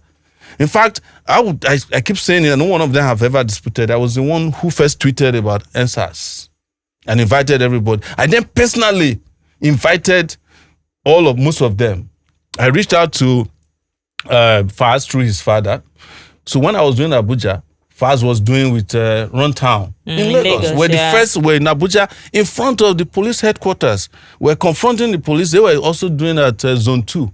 Here, I was the one who called Macaroni. Yeah. I got all their numbers. At that time, don't forget, even Tiwa Savage was involved. She walked, yeah. So, and what's this music producer, the popular one, Don Jazzy. But the DSS had called them to a meeting and warned them when Tiwa Savage was tweeting that we are tired. You remember? They intimidated them. They called them to a meeting, intimidated them, so they pulled back. So what I'm trying to tell you is that the spirit is still there, and that's what I want to tell them, that you should not take for granted. This country can rise at any time, with or without much mobilization, because people have had it up to here. I want to raise something. She raised a question. She said, one of the reasons why nobody's on the streets is because our pastors, who moved against Jonathan that time, they marched against Jonathan. All of a sudden now, they are preaching from the comforts of their pulpits and their private jets and with their security and all that. Do you think our religious leaders are in bed with our government, or do you think, especially our Christian daddy Jews, do you think they are in bed with the government? Please mention imams as well, because our imams too. But okay. How many imams do we know? We know all the Jews. Maybe Lagos has one or two imams. My street alone has like 5 Jews. So what is your take on that? The question is not if the daddy Jews or mommy Jews are in bed with the government. The question is religion. Let's go there. Yes. And religion on the scale that is practiced in Nigeria is a Kool-Aid. It's meant to numb people out of political consciousness. It's meant to make you feel that there's hope where there's no hope. What religion sells to Nigerians is not anointing oil, it's not prayers, it's not miracles, which are fake, by the way. Thank you. Yes. It sells hope of what doesn't exist to you. That is the most important offering of religion in Nigeria. And it doesn't matter whether it is Christianity or Islam, and I know you guys are going to come after me, combine together, or even those who don't worship anything, is a hysteria that's created to create an opportunity of a false feeling that somehow you are going to get something that's not going to come to you.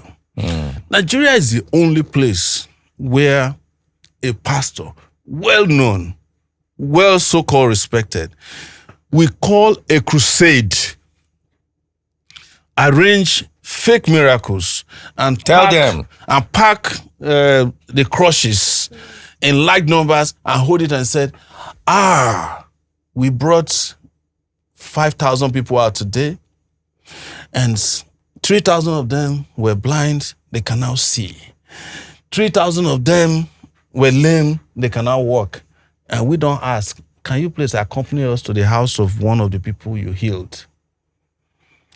The man, Dunamis, I met him twice. On one occasion, I used to hear that he was radical a bit when I was in detention. When I came, I arranged to meet him. When I walked into his office, he said, Mr. Sowore, have you accepted Christ into your life? I said, oh, yes, several times.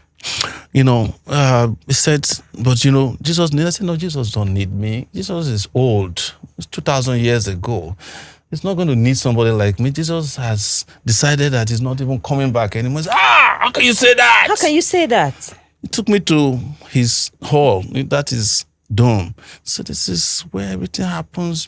Best musical equipment. I came back to his office. I said, sir, you told me you're a doctor. He said, yes. Your wife is a doctor too? He said, yes. We're doctors. We used to practice in the US. He talks fast. I said, sir, if this place was a hospital, you'll be saving more people. But you didn't lie. He said to me, you need deliverance. I told him, it was me and him. I said, sir, I think you are the one who need deliverance. And he asked me to leave. Then I said to him, well, I came in company of some people. They would like to see you. I would feel bad if we just ended this. So he said, hey, bring them out. Everything was preppy. If he's walking into his office, everybody kneels down. It doesn't matter whether he walks back and forth. I was the only person who was there. I wonder why are you kneeling down for him? What has he done, But, they are operating kingdoms. And they are the king in those kingdoms. And they're also the god in those places. I have said it, and I know it's going to be controversial. A Nigerian religious person is the one who invented God. Thank you. And the God they invented does whatever he wants. If he says the God should go and sleep, the God will sleep. If you say the God should hang around, the God will hang around. The only way anybody can convince me that these people, therefore, are not in bed with the government is for them to rise up using their own people. The religion that we have here, Christianity, that we are using to number people, is the same religion that the Martin Luther Kings of this world used to liberate blacks. Thank you very much. Martin was a It's the same Bible, But Nigerian pastors and Jews, you guys read what I call highlighted part of the Bible, Absolutely. Yes, they have already highlighted it. They just read cherry picking. But let me tell you, if religion is not meant to nub you, why do you need to carry a Bible to a pastor to interpret to you when you can read it at home? I read the Bible twice before. And by the time I got to the end of Genesis, I knew that this thing was written by one King James because it was tailored to just give you the contradictions that you can pick out. You can, from Genesis, you could just tell that, some smart guy wrote this, and that has been my position. But everything that I'm telling you, nobody wants to hear because that's some multi-billion-dollar industry right there. So the headsmen in Nigeria are two. The headsmen who rear cows and the headsmen who rear people. On marble. Clock it. Well, now that we're in religion, and both of them will kill you if you go near their subjects. I can speak from experience for that. I want to follow up when that clip of mine went viral last week, a pastor came out to tweet, or so I saw what he said. And he said that the reason that pastors will not come out, do you want pastors to come out? Because now a pastor is going to lead a protest. And what if they kill people? People are going to turn it around and start blaming the pastor that he brought out a congregation for them to get killed. But What do you have to say about that? And I have another question. Pastor Bakari led people in 2012 occupy Nigeria. So how come nobody was killed? And I'll tell you, more people die in those churches than are killed by the police every year. How? From drinking Kool-Aid. What is Kool-Aid? You are sick and somebody know you have cancer. He prevents you from getting proper treatment. He start giving you water, anointing oil, coconut water, things that you drank before that didn't solve your problem. You die. Do you know how many people die in churches every year as a result of the religious practices we do? More people die than are killed by police during protests or soldiers during protests. I'm not saying that killing of people at protests is, but if we are to do investigation about what these pastors are doing in there, and there's no pastor in Nigeria, and I'll say this categorically, who is sick, who drinks anointing oil. And anointing oil is Goya, made by Italians and probably Palestinians. Those people don't even know Jesus. So when you go and buy their oil and you put it on a handkerchief and you throw it at people and they start falling under what they call falling under anointing, which is one of the greatest scams ever invented by humans. It's just hypnosis. And if you want to learn how to hypnotize people, you can do it on YouTube. You don't have to go to a seminary. Okay. Still on religion. Yes. In Anambra State, Governor Soludo has been demolishing Shrines. Yes. you know. And I mean, whether we like it or not, there are people who are traditionalists. African traditionalists. Who are African traditionalists. Yes. So what do you have to say about what the governor of Anambra State is doing, demolishing shrines, while he's not demolishing mosques and churches? Your Anambra State governor is a regular hypocrite, right? It was in Anambra that the Dunamis pastor was holding crushes in large numbers after his crusade. Soludo himself, who is supposedly a scientist, was there to attend the crusade for politically convenient reasons. Soludo knew, or he could tell that after the crusade, nobody was healed because he's the governor of the state. He's the chief security officer of Anambra State. Soludo is the most important person if there is judgment day. Soludo will be the person brought by God to come and testify against pastor of the Dunamis Geo, what's his name, Neche, to say, you bear false witness. So for Soludo to then turn around and start demolishing places of worship, they're not shrines. Don't call them shrines. Okay. They are places of worship for people who practice traditional religion. That is their own place of worship. But they will not demolish churches or mosques because it's not politically correct to do so. Don't forget, I just told you that religion is a multi-billion-dollar industry. I think it's a multi-trillion-dollar industry at this point. And one of the richest countries in the world is the smallest, the Vatican. Rome. The Vatican is not even like a country with a capital, practically. It's just the Catholic Church, one of the richest. And research will tell you the reason they are rich is because they control a vast religious empire. And what do they sell? Like I said, they just sell hope. They're not selling oil. They're not producing aeroplanes. They're not producing warplanes. They just send their people around the world to go and tell you that everything will be all right and you pay for it. When I was a child, a father used to come to our village, and they come to every village. And they will rise up in church after Catholic church, and say, "Da kopo from father, coffee tomorrow." Everybody will say, "Amen." Go and give money to father. If you collect 1 kobo from 1 billion people, you'll be richer than the people you are collecting the money from. But I'll give it to the Catholic Church, in all fairness, that at least they built schools that we attended. And even Jews attended. You know, the Jews attended Roman Catholic Church. They attended the Methodist Church. John Wesley. John Wesley, you know, they have university. But the Jews in Nigeria would never build a primary school that the children of their members can attend. None.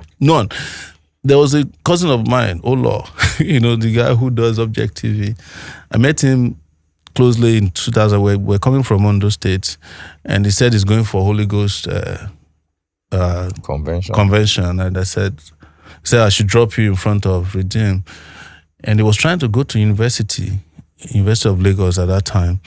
And I said, if you are already a higher pastor, you know, I think he was an assistant zonal pastor in Ota at that time. I said, why do you want to go to him? Like, you have a Redeem University. He said, no, Redeem University is not affiliated with the Redeem Church. We can't afford it. The same thing with Covenant University. You build it, you ask people to come to church, you go and drive them from Ajegunle with all those Holy Ghost buses. But their children cannot go to Covenant University. It is the children of sinners that ended up going to your university. Most of these children that attend Covenant University are children of Alhajis. They are the people who are stealing money in Abuja. They send their children there. The people who come to church religiously contribute whenever you say, bring your half kobo, this thing. Their children can't go to school. You can't. Occasionally, maybe, they would then do charity and say, well, we gave scholarship to the children of our church members, and here they are, they are doctors. No! You should sell the jet. Yes, because I know how much it costs to even park the jet per night if you travel to Europe. You know, you are flying around in jet, you have helicopter, you are saying you are blessed. Your members cannot ride bicycles, so you are the one who still have to bring them. Do you know the funniest thing about these pastors, Jews? It is the school buses in America that they use in taking children to good schools that they bring to Nigeria and repaint and put a dove on it to bring poor people to church. Do you know that? Those buses you see on Sunday that are roaming the streets of Lagos, they are school buses in America made for school children to take them to school. But when it gets here, they use it to take poor people to church and back. Why don't they convert them to school buses? So that if you're a member of Redeem, we come and take you with the Holy Ghost bus on Sunday. The bus should return to take your children to Covenant Primary School, Covenant Crèche, Covenant Nursery School. You know, the same way we transported you to church on Sunday, we should be able to transport your children to school from Monday to Friday. Do we have that? Of course, no. I asked you this question earlier off camera. Yes. And then I have 2 questions. Yes. First of all, what's your faith? My faith? What do you? Are you a Christian, Muslim, African traditionalist? I don't believe in organized religion. So what do you believe in? I'm a spiritual being. Like, do you worship something, Sha? I don't have to worship anything, you know, because religion itself is born out of worshiping and not worshiping things. You see, people who don't believe in God are also religious. You get my point? Their religion is called atheism, agnosticism. They don't believe in God. So I don't want a point where I'm bothered about that definition. But I know that if God exists in some corner in the clouds or underneath the earth, right? I don't think he needs me to worship him. That has to be a weak God. If he needs me to be clapping so that he can feel good. I don't need my children to clap for me. Why would God need me? He created the world. You also said it in your Bible and your religious books that if nobody worships God, he can convert stones to worship him. Yes, that, you know, he can ask the dolphins to be singing for him. He created the world. And the thing to understand about religion is this deferred notion, or the notion that your betterment is deferred elsewhere. I have challenged religious people, and they can never answer this. Where was God staying before He created heaven and earth? He was hovering, above the waters. He was a Leviathan, hovering.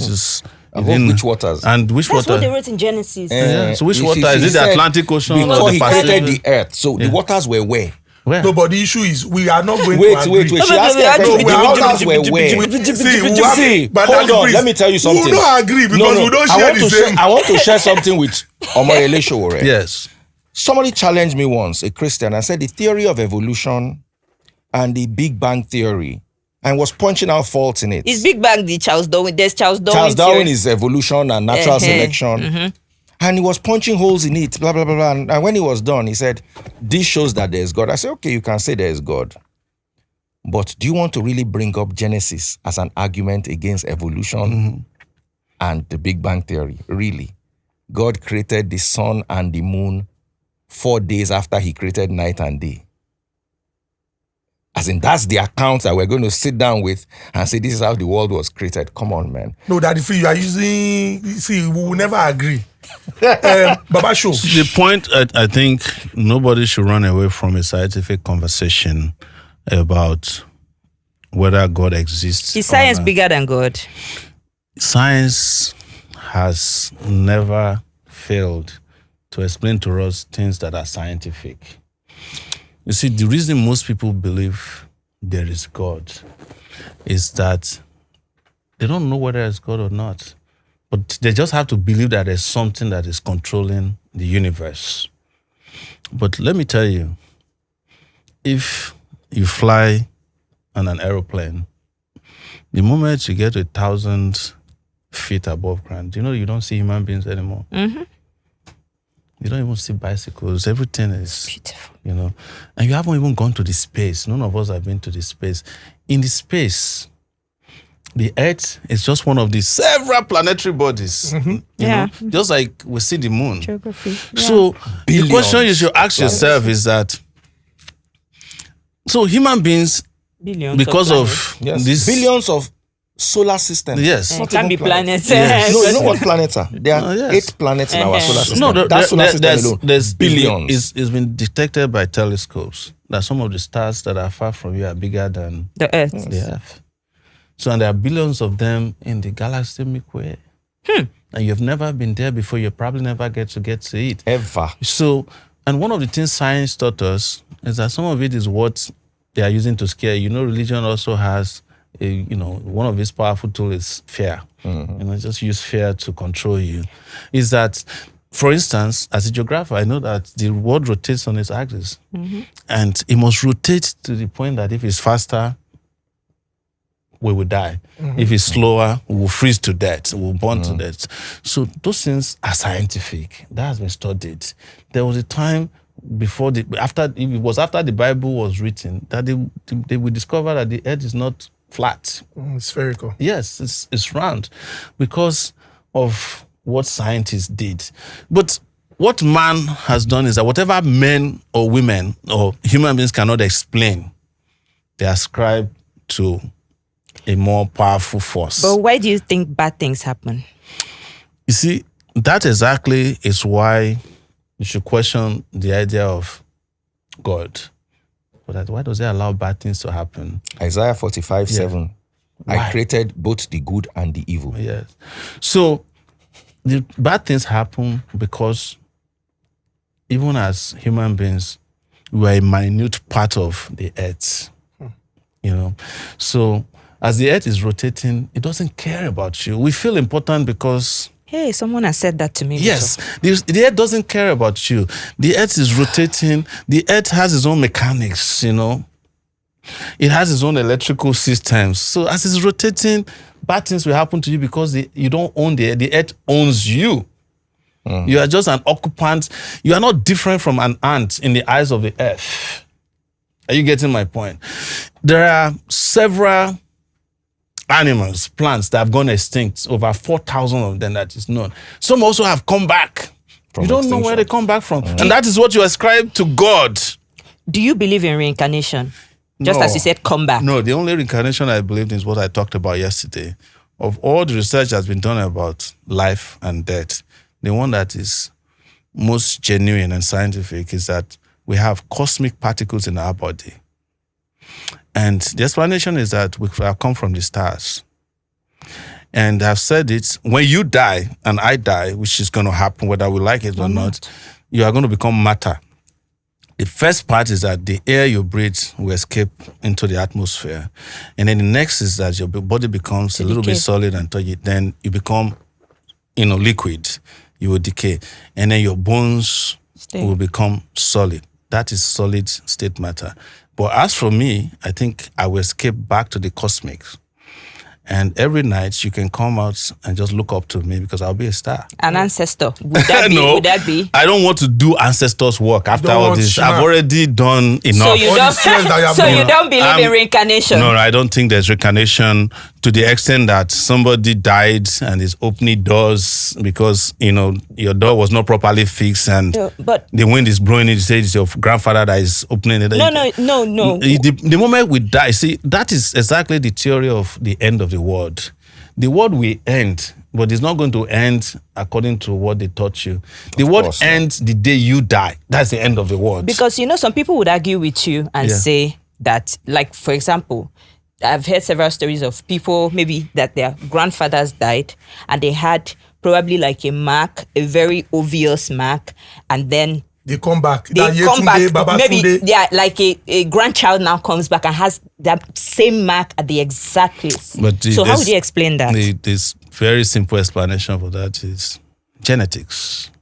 No, some are wounds. Why do you think you look like? worst? Why do you look like your mom or your dad? No, I'm not saying. I'm not saying features. Sorry. Maybe I'm not being understood. I'm not saying features. No. Features could be how my mom's shape is or how my grandmother's shape was. I'm saying scars. Yes. People have had scars. Maybe some people have stories to tell of their grandfather that went to war and maybe had like 4 fingers, and then there's a grandson that comes back and he has only 4 fingers. Because we come from genetics. We're genes. We have, So why is it that if your family has a certain history, it reflects on you? There are families that have, heart diseases, families have diabetes, and it goes on and on till several generations because everybody has a genetic tree where we come from. So are you saying that for scars as well? No. Yeah, wait now. See, somebody can have scars that are referred to as birthmarks. Somebody had told me before that there was a guy who died of an accident in our place, and when his brother's wife had a child, that part where he had injury came out. Is he the one who slept with his brother's wife? There's a lot of these things are also urban legends, and people will just tell you. Eyewitness accounts. I was in the village because I didn't leave the village until I was about 16 years old, and we're told that somebody saw somebody who died in our village in Lagos, and the man did not stop. They started saying, "But I know you in the village." And then we called the village, and they said the person has died. And I saw him in Lagos, so it's urban legends because we like to promote stories just like we tell fables, in the village. We like to promote stories that make us, we like myth. Human beings love myth. Am I totally disputing the theory that some people might have bad scars that shows that maybe their grandmother was there? But when you follow the story properly, you can explain scientifically why there's a part of their body that is scarred, Otherwise, everybody would have been born a certain way based on how their grandfather looked or their grandmother looked. I did not see my grandfather. I didn't meet him. I never recognized him. If somebody tells me I look like my grandfather, I don't know him. So I will believe you because you are the person who saw him. You get my point? And that's exactly what I was trying to tell her. Eyewitness account is the worst form of evidence. Of course. Really? Yes. Really? It's the worst form of evidence. You can't compare it to. It's not empirical. Yes. I saw it. How biased is that person? They are what you call cognitive biases. When someone has a cognitive bias, his experience will be twisted. A Muslim, a Christian, and a pagan viewing the same thing will have 3 different accounts. Yes. All right, Babashu. Yes. Very interesting segment that we would want you to also be a part of because for years you have spoken about security. Yes. But before we go to that segment, 2 questions, direct answer. Will you run in 2027 for the office of president? The election primaries are coming up in May. We have a political party.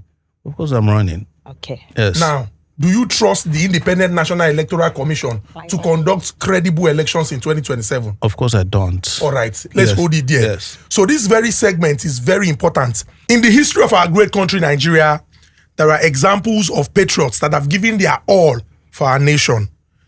If we look at our country, you not get any sacrifice when pass say you sign, say you go defend the corporate existence and territorial integrity of this country to the point where you feel lay down your life. You're going to hear the story of a Nigerian who has seen it all. Now from him out to go hear them. Ladies and gentlemen, let's welcome ex-Lance Corporal Rotimi Olamilekan, Sojaboi, Giron President. You're welcome. Thank you, sir. So now you go tell us your story. Who be ex-Lance Corporal Rotimi Olamilekan? Na me sit down for our front, so na maybe the ex-Lance Corporal Rotimi, popularly known as Sojaboi. This ex when can enter the front. Wetin happen before the ex enter? Make we start with that Lance Corporal Rotimi Olamilekan. And the reason why the ex enter now concerning the video where I talk about the politicians, talk about the governors, the minister and the local government chairman, because I know say there plenty where. So and inside that video I talk say make them bring their son to join the Nigerian army. So now why I make that video, and I know say if they bring their son to join the Nigerian army, at least things will be able to a little bit at least calm down. Things will calm down. Concerning things we be say they happen for the Northeast safe, a lot of things safe. Okay, before we go talk about the things when they happen, we'll go back to the very beginning. How you take join the Nigerian army? Yes, as an hustler, so now Ogun State, I dey stay with Shagam. So before I collected the Nigerian army form, so and I go back to my state, which is Ondo State. So from there, I got enlisted to the Nigerian army. So what was the process like? You just dey house for Ogun that time. You dey work. You can't go your state. Somebody tell you say the army form don't dey come collect you pay money to collect. You know say before I come Ogun State, though I be barrack boy for Kebbi State. Okay, so, now Kebbi you grew. Yes, or inside barracks. Yes, I stayed there like maybe let me say 4 years to 5 years as a barrack boy. I stay with one of my sister there. So now from there I get the knowledge of say maybe that they collect me form or this before I come down to our area. And even before that last one, I collect like 2 times. It was the 3rd one. Now I make them come pick me. So you don't collect 2 times when they no pick you? When they no pick me, yes. So now the 3rd one where I can't collect, now I come make them come carry me. So when they pick you, how did it take happen? Your training, everything. Just tell us that process, sharp. So waiting they happen, we say I dey Ogun State because me I don't talk say I know they collect the form again. So but my parents just insist say make I go join. So make I just at least find something to do. So from there, I go to my state. We go to this zonal screening of a thing, run, do a lot of things, medical. So from there, they pick me. So as they pick me, the next day, they carry us go Kaduna, which is Zaria for our training. So as we finish the training, how the training be? The training not be something we be say I feel even wish my enemy to go do safe. So train to become soldier. No what you go wish well. What did they do now? A lot of things now. No be say that they feed you well. No be say they chop well. A lot they happen. No be say that they feed you well as no how. Say that you won't become soldier. They no feed you well. You know say the food. You know which kind of food that they give you? The food where they give for that place no be normal food. We be say they fit give person. We be say they on their own. They go collect. Even people beggars we be say they in this street safe. You know go offer them that kind of food. We be say they go they are peace and they go still expect make you fight for Nigeria. And they go No, but that food where they give you na part of training. Say make you rugged so that when you dey inside Sambisa forest, you fit chop anything. Okay, no be to me. I just believe say na so the army dey because even for Meduguri where I dey, the food where they give, so even me myself I know they chop am. As a soldier of Nigeria, chop am. Which kind of food? You know, all this draw, just make some kind of soup, as egusi. If you be say the egusi, they no grand and well, all this kind of thing. Give you some kind of food. We be say most soldiers we be say maybe they feed them. They always buy their own gas, their own pot, different. Most of the soldiers they only chop now dash that they dash people. So, what was your salary? What was your monthly salary as a soldier before you left? As a soldier, like presently now, they pay me the last salary where I collect for army now 109,000, 111,000. But before that, it was just last year February where they increased the salary. Before now 51,000. So attached with this cask is where they pay 20,000 naira. So making 70,000 naira before. So it was February last year that they just increased it to that. And how were you surviving on 71,000 naira? That's less than minimum wage. The software no be small because me if no be saying at the TikTok I dey do small I dey use TikTok na TikTok me I dey use push. So I inside that TikTok save anything what I still get I still dey share am with my colleagues based on say me I understand the feelings and I understand wetin we dey gather pass through. So you dey sponsor yourself go fight for Nigeria? Me I go talk say na like that too because na me dey do most of the things. No be say apart from the salary nothing more. Nothing they enter for you as a soldier. What about uniform? Did they give you uniform? No, they don't they give uniform. Now soldier, ask any so soldier. So how you get your uniform? Would they buy them? How much is the uniform? The uniform is about 55,000. More than your salary. Yes. Now so you do now. Now you go buy uniform. Now you go buy boots. Now you go buy anything. How much be the boots? The boots sometimes 60K for. I think say you get one time. What about armor? Like armor, bulletproof vest, your armor helmet, fragments, this thing and helmet. All those ones they don't give. They don't buy give it yourself. So you buy it yourself. I swear, they don't. Nobody go give you. So you they buy bulletproof helmet. I swear. This is not a country. If you see, say maybe soldier wear that thing, maybe they get one kind. All this big visitor, maybe governor, they won't go one occasion, maybe say governor go see them. They fit just go pack one. I service. That kind of thing. Now, waiting that they do. Maybe say maybe so you that they give you no. Sambisa without bulletproof, unless you buy. Nobody go give you now if you no buy them. So the only thing you get is that gun and some bullets. Yes, now. Do they give you enough bullets? Sometimes you go complain, tire. You go complain. Like how many magazines do you have for? I only have 2 magazines for me. And how many bullets fits into the magazine? I'm not giving out security information. Yes. The one magazine is just 13 rounds, and if you have 2 magazines, that's 60 rounds. And you are expected to fight terrorists. Yes, you are expected to fight terrorists with it now. After you finish training, when you can join army, how the movement can start from there? Where they post you? Tell us the places where they post you and how many years you spend and what you they do. Now, as at now, let me say I don't already the clock 8 years in service, and since that 8 years, I don't think say I don't stay barrack for 1 year completely. So as we finish training, they carry me go my unit, which is called the mother unit Taraba. So from there we just do cadre course 3 months. They carry me go Sanfara. From Sanfara to Castina.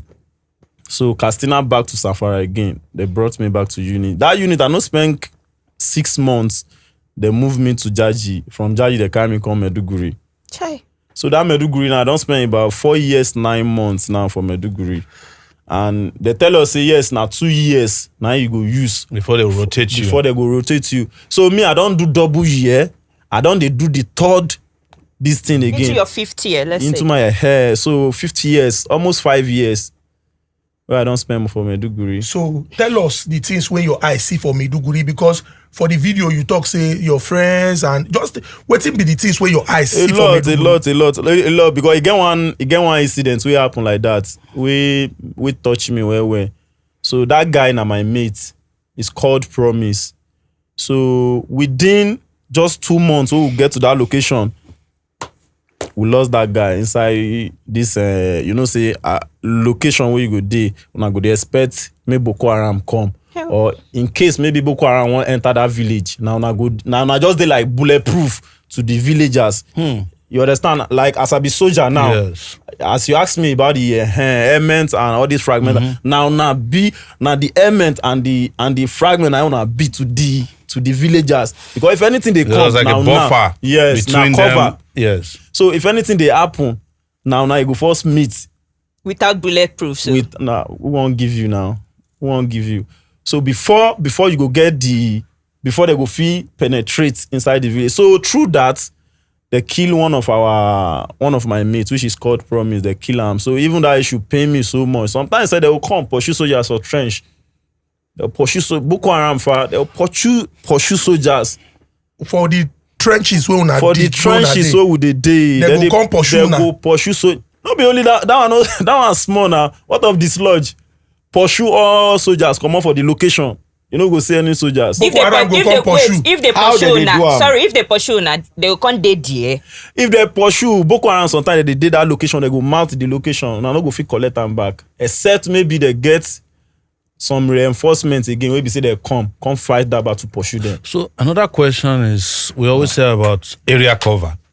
You know, do you get adequate area cover? Does the Nigerian Air Force come and help you dislodge, or all those things is just propaganda?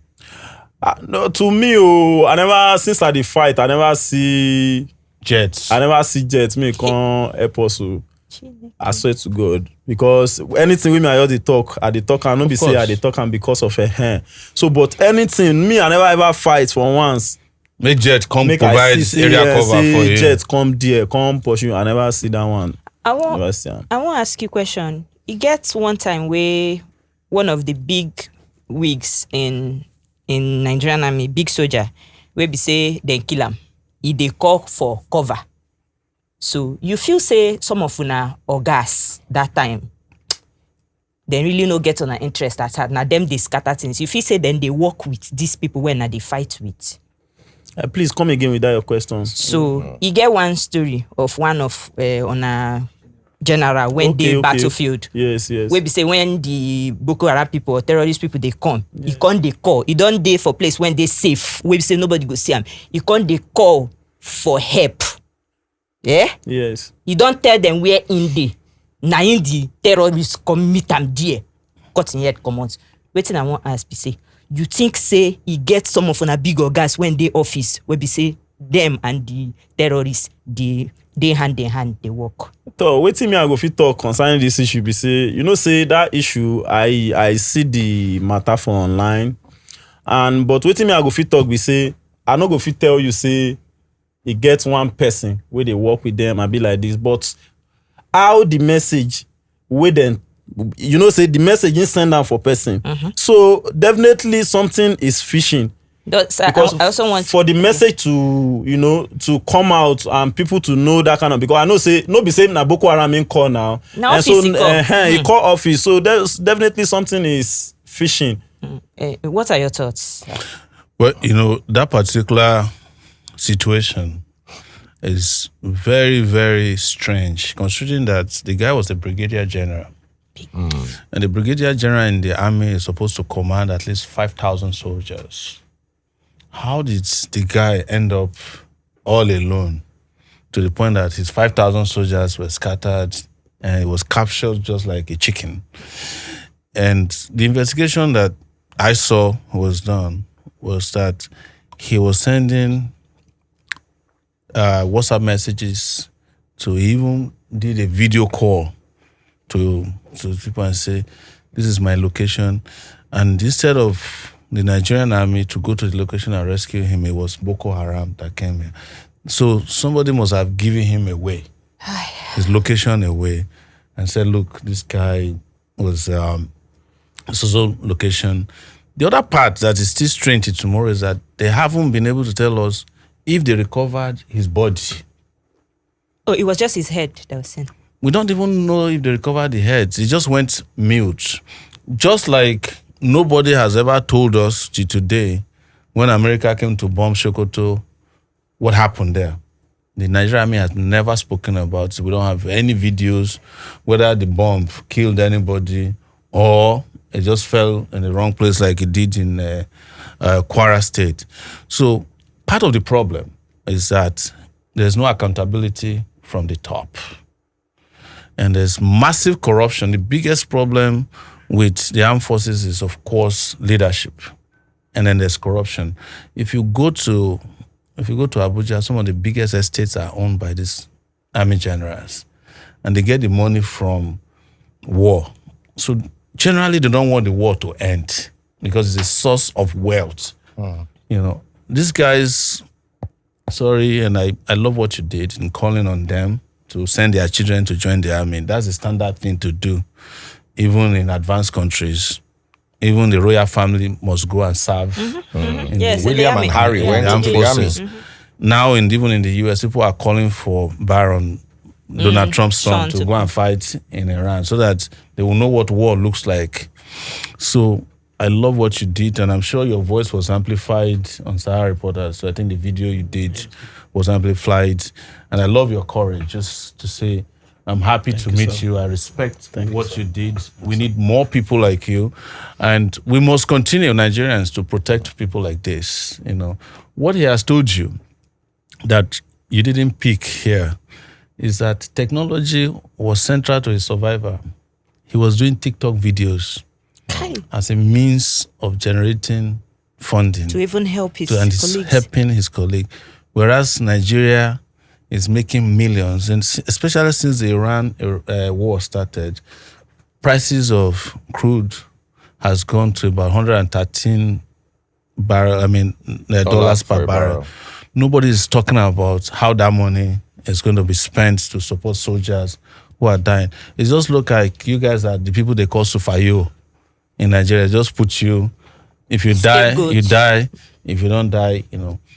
But the lesson to learn there, for those of you who are in the armed forces, is that when people rise against the government, you're also the people they send to go and kill peaceful protesters. You are the ones protecting their family. You are the ones going to their children's school to protect them.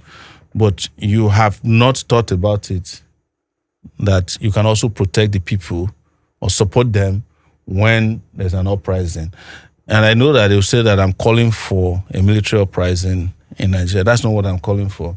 I'm saying that if you're in the military, you're in the police, because I fought for police in 2025, and they send you to go and kill people who are protesting to make the country better, don't shoot at them. All right, Sojaboi, I I get want two to questions. ask him something.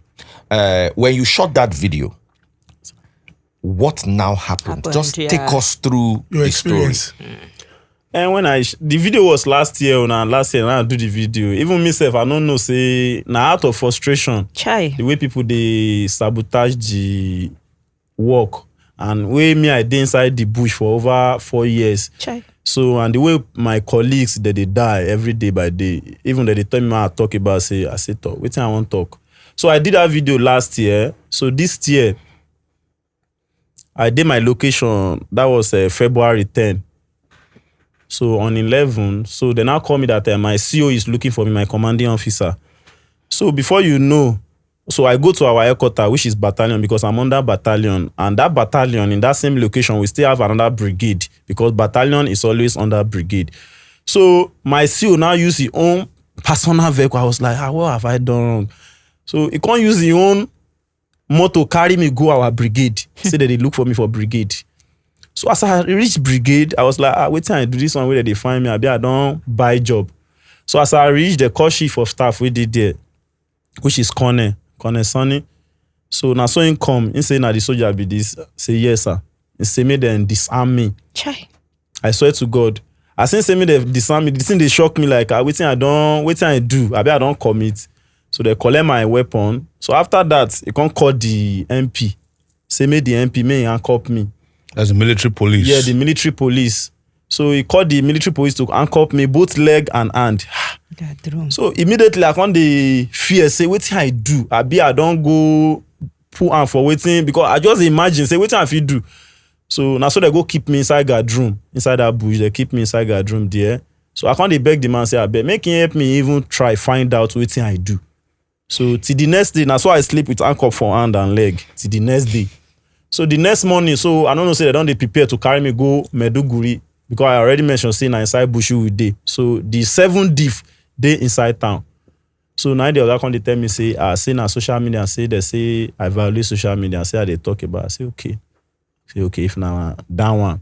So I reach 7 div, they carry me go the military police guard room there also. I spent like 5 days. Still with the handcuff and I leg swear cuff. Of course, to God. that's how they operate. Yeah. So they took me, they now book flight for me. They You dey carry me chop. go When you did Abuja. the handcuff and leg cuff, you did I dey the chop. chop now, but the with food the serve handcuff gone on. with the handcuff. Yeah. And even serve people come dey run for me. You know, once they don't see say MP don't carry like that, everybody go they commode their hand, say maybe you don't go. So they come book flight for me, carry me go Abuja Hey. With handcuff. with the handcuff. Even inside flight, say people they talk, say why they go handcuff me like this? Me I dey open mouth, they tell them say na social media una because say I talk. Me they no come they look me like say maybe na criminal, I be or you be terrorist. I come tell say na social media I talk. I just talk about politician this thing and they carry me. You want say make I know where my they pray. So now so with the pass the guy, even the guy where they join me with say make carry me go the headquarter for the military police headquarter for Abuja. The guy they try the say make I dey hide there. I say I no go hide this handcuff. Maybe people they see am say yes, una carry me because of the social media. So because I don't know if he So you were put on a civilian flight. Yes, they put me on a civilian flight. This value jet. Yes. Now value jets carry me. So from there, the carriers come Abuja. So as I reach Abuja with the handcuff, they hand over me. They can't see me carry statement that day. But unfortunately, time don't go. They can't see me, they go lock me. They still lock me up for SIB for Abuja. So as they lock me, the next day they bring me, they say make I write statement, say I make some video, waiting. So I write waiting, I know. I tell them say yes, now me do the video. And I do the video out of frustration, out of waiting my colleague getting. So to my own surprise, we say the fellow soldier when me say me and they try they speak on their behalf, say okay, see waiting they happen. Because I know say if politicians they bring their pikin, come join army, I know say the country self go better. And even the security matter what they talk about self, the thing go reduce. Yes. If the politician fit bring their pikin, they'll be forced to provide you weapons because and ammo. most of things wey be say we need, they go provide them. So as I talk that matter, they come tell me saying why me I go talk like that. I say to now the fellow soldier wey be say they won't do my investigation, and then still they wicked me again. Chai. They started going into my phone, searching some videos. Even the video where they do charity, where I do video on top, they still charge me on top that video. Chai. If I can't use like a month, I use 1 month fully there. So from Inside there, detention. inside the detention, With handcuffs and leg cuffs. with handcuff. If I get chance sometime, maybe I feel just pretend. I even sick inside that place. When I sick, when doctor won't treat me, doctor they ask me say, "Shey I get money?" Here. Inside detention, yeah, the doctor they ask me say, "Shey me I get money?" I tell them say I no get money. They can't return me back. I don't know say now I can't go help me if I say, "To make I feel use my phone do transfer." Now me still buy injection and drugs for myself inside that detention when I did Nigeria there. is not a real place. Show you have to be president. Continue. I swear. Absolutely. So when they carry me, I think say maybe the matter don't finish. They can't carry me go airport. I just see they carry one file. I don't know what's in the file me, but me I just say maybe na the report of my case. So they return me back to 7 div MP guard room, military police guard room. In Maiduguri. In Maiduguri, they return me there. So after that, me I think say maybe as I don't reach there, they supposed to release me, make I dey go back to my location, whatever charge I'm supposed to be charged. So they go charge them, I go face the order. So me I can't see the reason say why these people still they hold me for detention. I don't know, say they get their home plan already. So as they return me back to location, but now so they carry me again with handcuff. They put handcuff on my hand, put handcuff on my leg, put me inside guard room again. I swear to God. So I can't still spend like 5 days or 4 days for that place. The next day, the man just come. The MP OC can't come. He can't bring one charge sheet. Can't bring my charge. Say, make I prepare for my order tomorrow. So I can't check the charge. I see now 4 can charge they give me.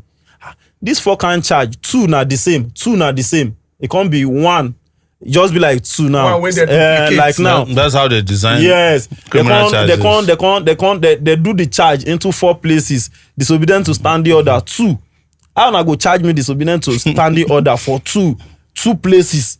Una charge me for conduct to prejudice service discipline 2 because say I talk about politics. And you were never given an opportunity to defend yourself, even with a military lawyer. They're not the now when they court martial you, when maybe you get all this kind of thing, when they court martial you, now when you go figure the opportunity, but as far as them won't do that order, they charge you say, may you go the order. You don't get anybody with fit speak for. Even as the man they talk, you don't go fit talk anything. Now you go just tell quitting they won't do you. So before you know, as they carry me go the order, they can't say, okay, I prepare. They carry me go the order. As they carry me reach the order, the guy just talk, blah, blah, blah. My first offense give me 14 days IHL. Second one give me 28 days IHL. So the third one, the IHL? It's called punishment, punishment with hard labor. We be say you go inside barra, but they lock you. They lock you inside guard room. Okay, IHL, maybe incarceration with hard labor. Yeah. So. You go dey inside guard room. You go dey come out. They do work. They usually do fatigue till that day. What fatigue? What do you mean? Maybe cutting grass. Level, Grass. Now I'm literally like they call them fatigue. You go dey cut grass. You go cut grass. You go cut dry. Pick anything. Pick dirty around the everywhere. So the first one 14 days IHL. The second one 28 days IHL. So the third one, I can't come on my rank. That Lance Corporal, so he can't come out and they demote me to private soldier. So the last one, they can't use dismiss me. So now so the matter. As even when they still dismiss me, we be say, as they video me, come on their uniform for my body, where they still supposed to allow me make they go. They still go keep me inside the guard room safe. I still sleep till next day again. They can't still carry me go 7 diff again. After the dismiss, they still carry me go 7 days again. Now 7 days, now then they can't release me, say make they go. How much did they pay you as severance fee? As I know, as you they go, they give you the package. They don't give me anything. No. After your 8 years. After the 8 years where I don't serve, they don't give me shishi. 8 years in service, and I spent 4 years 9 months in Meduguri. They don't give me shishi. But did you know that you have recourse to get redress in court, in industrial court? Did you try that? Me, I know. I don't know. And I know Sabi person. I don't know anybody. Well, we'll take that up. Yes, sir. Hopefully from here. Yes, sir. Thank you, sir. But I also want to ask. Thank you, sir. Because they very vocal. They talk like this. You know the fear. You know the fear say they fit buy you. As far as truth I dey talk now, no be say maybe I lie against somebody, and if at all, at least may they do the proper investigation concerning maybe wetin I talk, and they will see the fact there. No be say maybe I talk against person, I be wetin person no do, I can't talk am. But because they call them out, you they go interview, you go that you feel live, you don't go many places to talk. Now wetin them do now? So think say they go. Say you just they open your mouth, they talk. Now them say they don't want me for the service, and concerning waiting you talk self. Now still the same thing with the video where I make now. Now the truth, so they don't like the truth. So now I make them just pursue me come up for the work. So and as far they don't want the truth, where I don't already deal on my own freedom now. So I feel talk. Okay. So I feel talk. What about people when they make the argument say the army get rules? And as a military personnel, you suppose obey command. If the command now say, you not suppose involve yourself for things when army fit talk say, it be like saying politics and social media, then they regulate the use. You think say, if you look at you to get fault inside? My God, I know to me, I know say I get any fault too, because in that video, I don't get any fault. Because number one, I no use uniform. Them they just talk say, yes, once you no use uniform, they no get issue with you. But to my surprise, it's just that, yes, I was arrested for the video because I don't use uniform. So, but do you regret, if you look back now, yes, you they regret, say, see the kind situation, see the kind country, if to say I know, I for no do this, you they regret? I don't regret too, because why I don't regret be say, I know say I speak so many people mind. Even in the military, there are still a lot of people that they want to talk, but this same issue will happen to me. Now it make some people self they fear. Even some people won't worse past this one. We still have like 2 people where we say they talk about the presidency. They are still inside the detention up till now. Do you know their names? Like Babiaski and Sussex. They made a video 2 of them, talking about the president. The Sussex talk about saying the president, why is he giving the female footballer money and why is he not paying soldiers well? They arrest that guy. That guy now don't spend like 7 months on top. I'm telling you, inside that detection. Chai. The second one, Babiasi, he talk about saying why the killings is too much like this. Shey we no get president. Is this president still alive? Chai. Now waiting the guy talk. Chai. When they detain them. You know where they detain them? Yes, I know where they did. Now the same place. 7 Div. Yes. No, be 7 Div. This Abuja, SIB. Okay, I you beg, get I what wan you ask, talk. Wait, eh. I dey come. You get Sorry, what you talk. show one put mouth. No, before inside him this. put mouth, you get what you talk. You say, una dey even dey beg una commanders. Una dey beg them, say, you get things wey no dey right, oh, make una do this, make una do that. You fit give us one or two example of where that kind thing happen and wetin exactly una ask for. The issue is that you see in army, they always say your senior is always right to their own language, no be to me. And if you talk, even if you talk on your right, say they no say you know your right, they go talk say make they go lock you for guard room.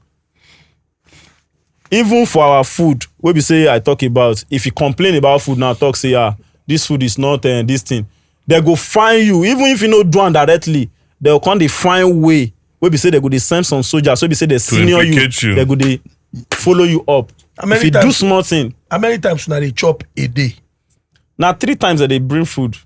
Breakfast na around what time? Yes, no, breakfast. Na normal time wey they bring food, and they bring food. Wetin be like breakfast for a Nigerian soldier? Wetin be breakfast? Sometimes it be akamu, sometimes it be mai, sometimes it be bread and tea. So on like that. You know, say when you been do the video, you do to help your other soldiers, speak up. Since you get voice for TikTok, Yeah. you use and help speak up for them.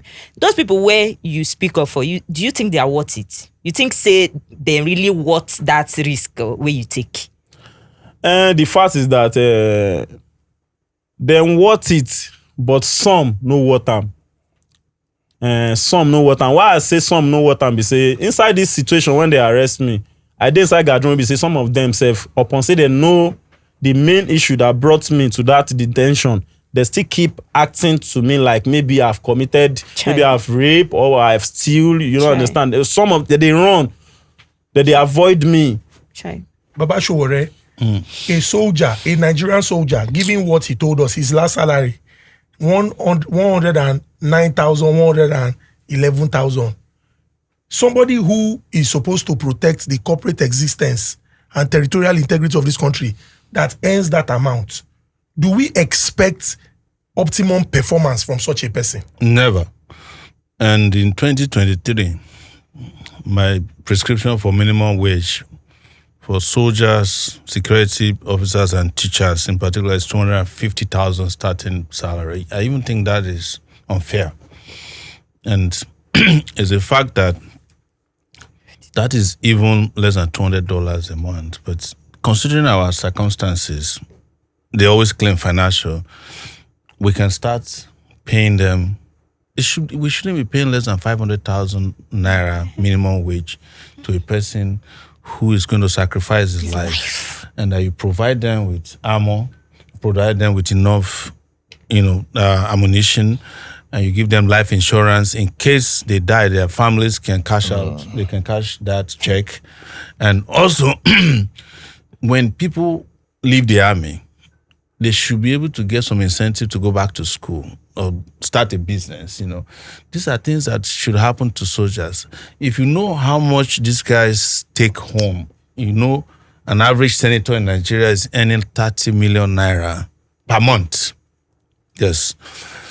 What that means is that this soldier who is earning 70, let's say 100,000 naira a month, he will need to work for almost 40 years To get the salary of a senator in Nigeria.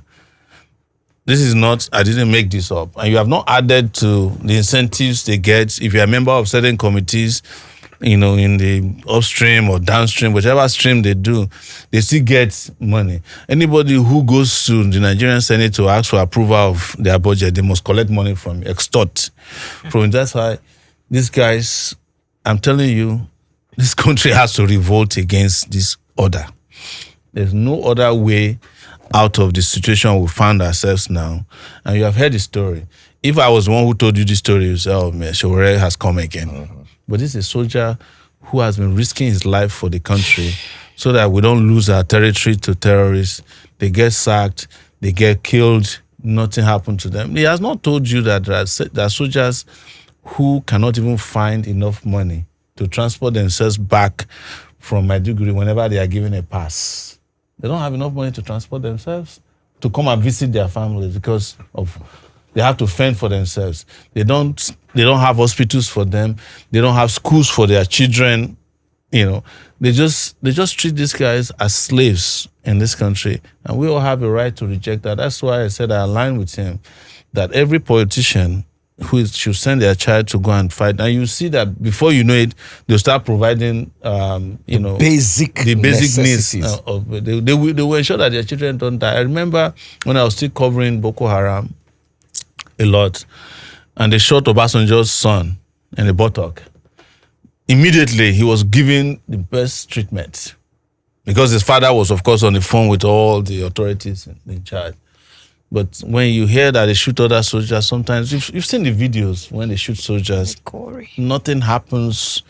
They don't even have tourniquet to tie the injuries that are inflicted on them by terrorists. But if you know what the senior army generals are making from these wars, you will cry for this country. You will cry for this country. When he was on my live, he spoke about going that where they are, that how many days a week do they give you as leave? Sometimes 10 days, 14 days. Then inside the 14 days, how many days do you use to go out of the place and come back? Say it reach like, if I calculate, or maybe 4 to 5 days. Inside the 10 days, now the transporting out of the place. And I wanted to say that when he was talking about guard room, I've lived the experience of being detained in a military guard room before. When I finished my NYC in Yola in 1996, I was arrested by the DSS and transferred to the guard room of the Nigerian Air Force in Yola. Same thing they did to me. Shackled my hand and my legs and gave me a bowl to be using as a toilet. And I was, Yola is hot, and you find yourself in a guard room, you'll be sweating all day long. You can't sleep. It's almost impossible to fall asleep when you have shackles in your hand. And they won't remove it whether you are going to sleep or not. Maybe occasionally they might bring you out to come and write statements or to harass you. I was only lucky because I spent 7 days in Ghana. I was only lucky because the Punch reports wrote that a copper was detained, and the guy who was just been freshly transferred to the Air Force base, came and said, "Who detained a copper here? Are you guys mad?" They said it's DS. They said, "Tell them to come and carry him. Let them go and kill him." And what did they accuse me of? That in a military regime? No, it was under Abacha. So I was doing NYC, and we're staying at where do the military people drink beer? I forget. Mami. It's the senior ones. Okay. Yeah. Mess. They were saying the officer mess. So I was staying with a friend of mine who was a doctor to the Air Force, Dr. Bello, and he said that they overheard me saying that it would be great to overthrow Abacha. Hey. Rebel. And they put me in guard room for a week, and because of that, because I was about to collect my NYC certificates during the parade when I was arrested, because of that, today I don't have an NYC certificate. I never got an NYC certificate. Okay, Babashu. Yes. Before we take it I don't home, want us to lose track of this story. Before we take it home, may I ask you, now, as you did like this now, waiting, how life be for you? Right now. As somebody when dedicate 8 years of your life to serve this country, now you can't do this condition. How you they handle the situation? When you wake up every day, how you they take encourage yourself, make the thing no come weigh you down, force you into depression? And first of all, I don't plan to leave the work before, because I already put voluntary first time, but they don't approve them. So now the second one where they try the follow up, now this issue can happen. So, but say this life, anything will happen to man, you guys just take calm. Because if you say you want force him, maybe another thing will come from there happen again. So I just have to take my faith and start looking. So as I did now, I did look forward to enter school and make I find one small business, make I do. But you have a business, TikTok. Yes, sir. I've seen doing And that's that. big Yes, sir. business. Yes, sir. Because, and All right. Daddy Freeze can testify All right. to that. We wish yeah. we wish you all the best. Follow my and we hope gifter. say, as you don't meet Baba Show for here, Yes, sir. God go use you as even point of contact to promise. You mentioned 2 people. Success and somebody. Success and Promise was the one who Babiaski. was killed. Promise was once Babiaski. Yeah. Yes, a lot to where I not even mention, but now those songs where I know see they talk Call about their politics. name again.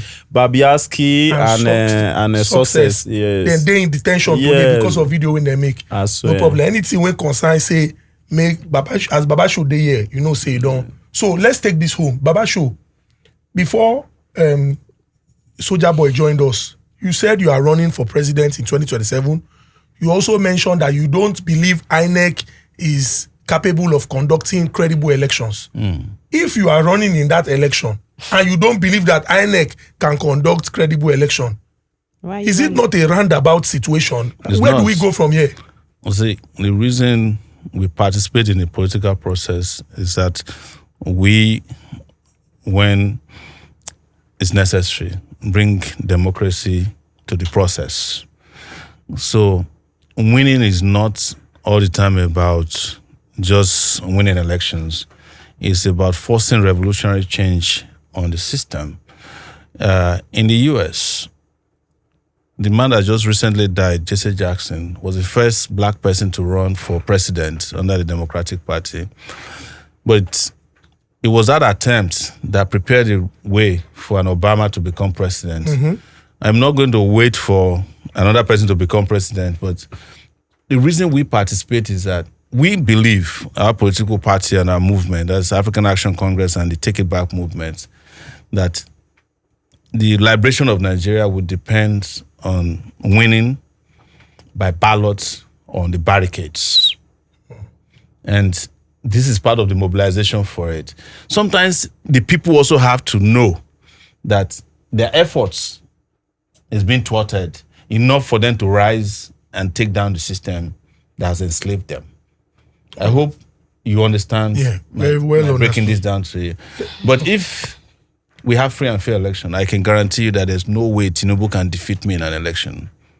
And I'm saying it seriously.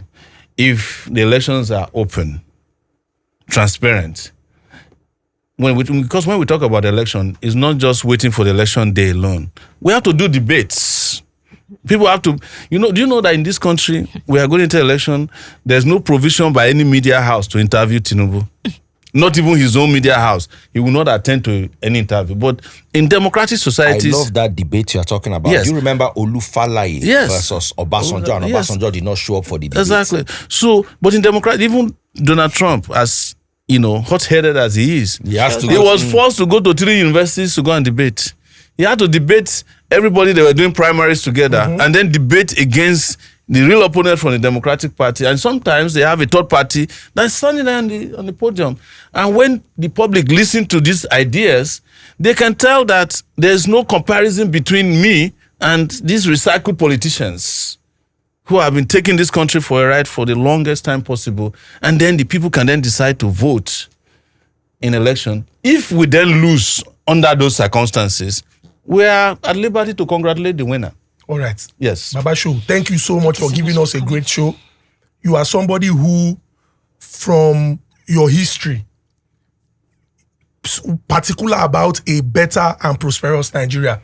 We wish you all of the best moving forward. Sojaboi, Rotimi Olamilekon. Yes, sir. We wish you all of the best moving forward. I did very sure say from this episode, plenty people go enter your DM, ask you 1 or 2 to support you. Just tell us your handles. Sojaboi, Giron President. SOJA Yes, BOI. BOI. Yes. At Sojaboi. Yes, on at TikTok. Sojaboi. Everywhere. On Instagram. Yes. Everywhere. No wahala. And don't forget me in your kingdom, Okay, sir. your social media kingdom. All right. All right. No wahala. Remember. If you want to buy your appliances, anything with concern gadgets, CD Care has got you covered. You don't get any issue. And then just instead of me, you leave land like that. Why not make it a profitable venture? Resida go run am for you. Land banking. They go cultivate the land. Money go dey enter your pocket and you no go get any problem. Or you no go land inside problem. Now Resida the run am. A round of applause for our wonderful guest. Thank you, guys. Baba Show. Thank you. Thank you. Your Osman Excellency. Materia and the wife of the Senator of the House of Rep. And Daddy Freeze.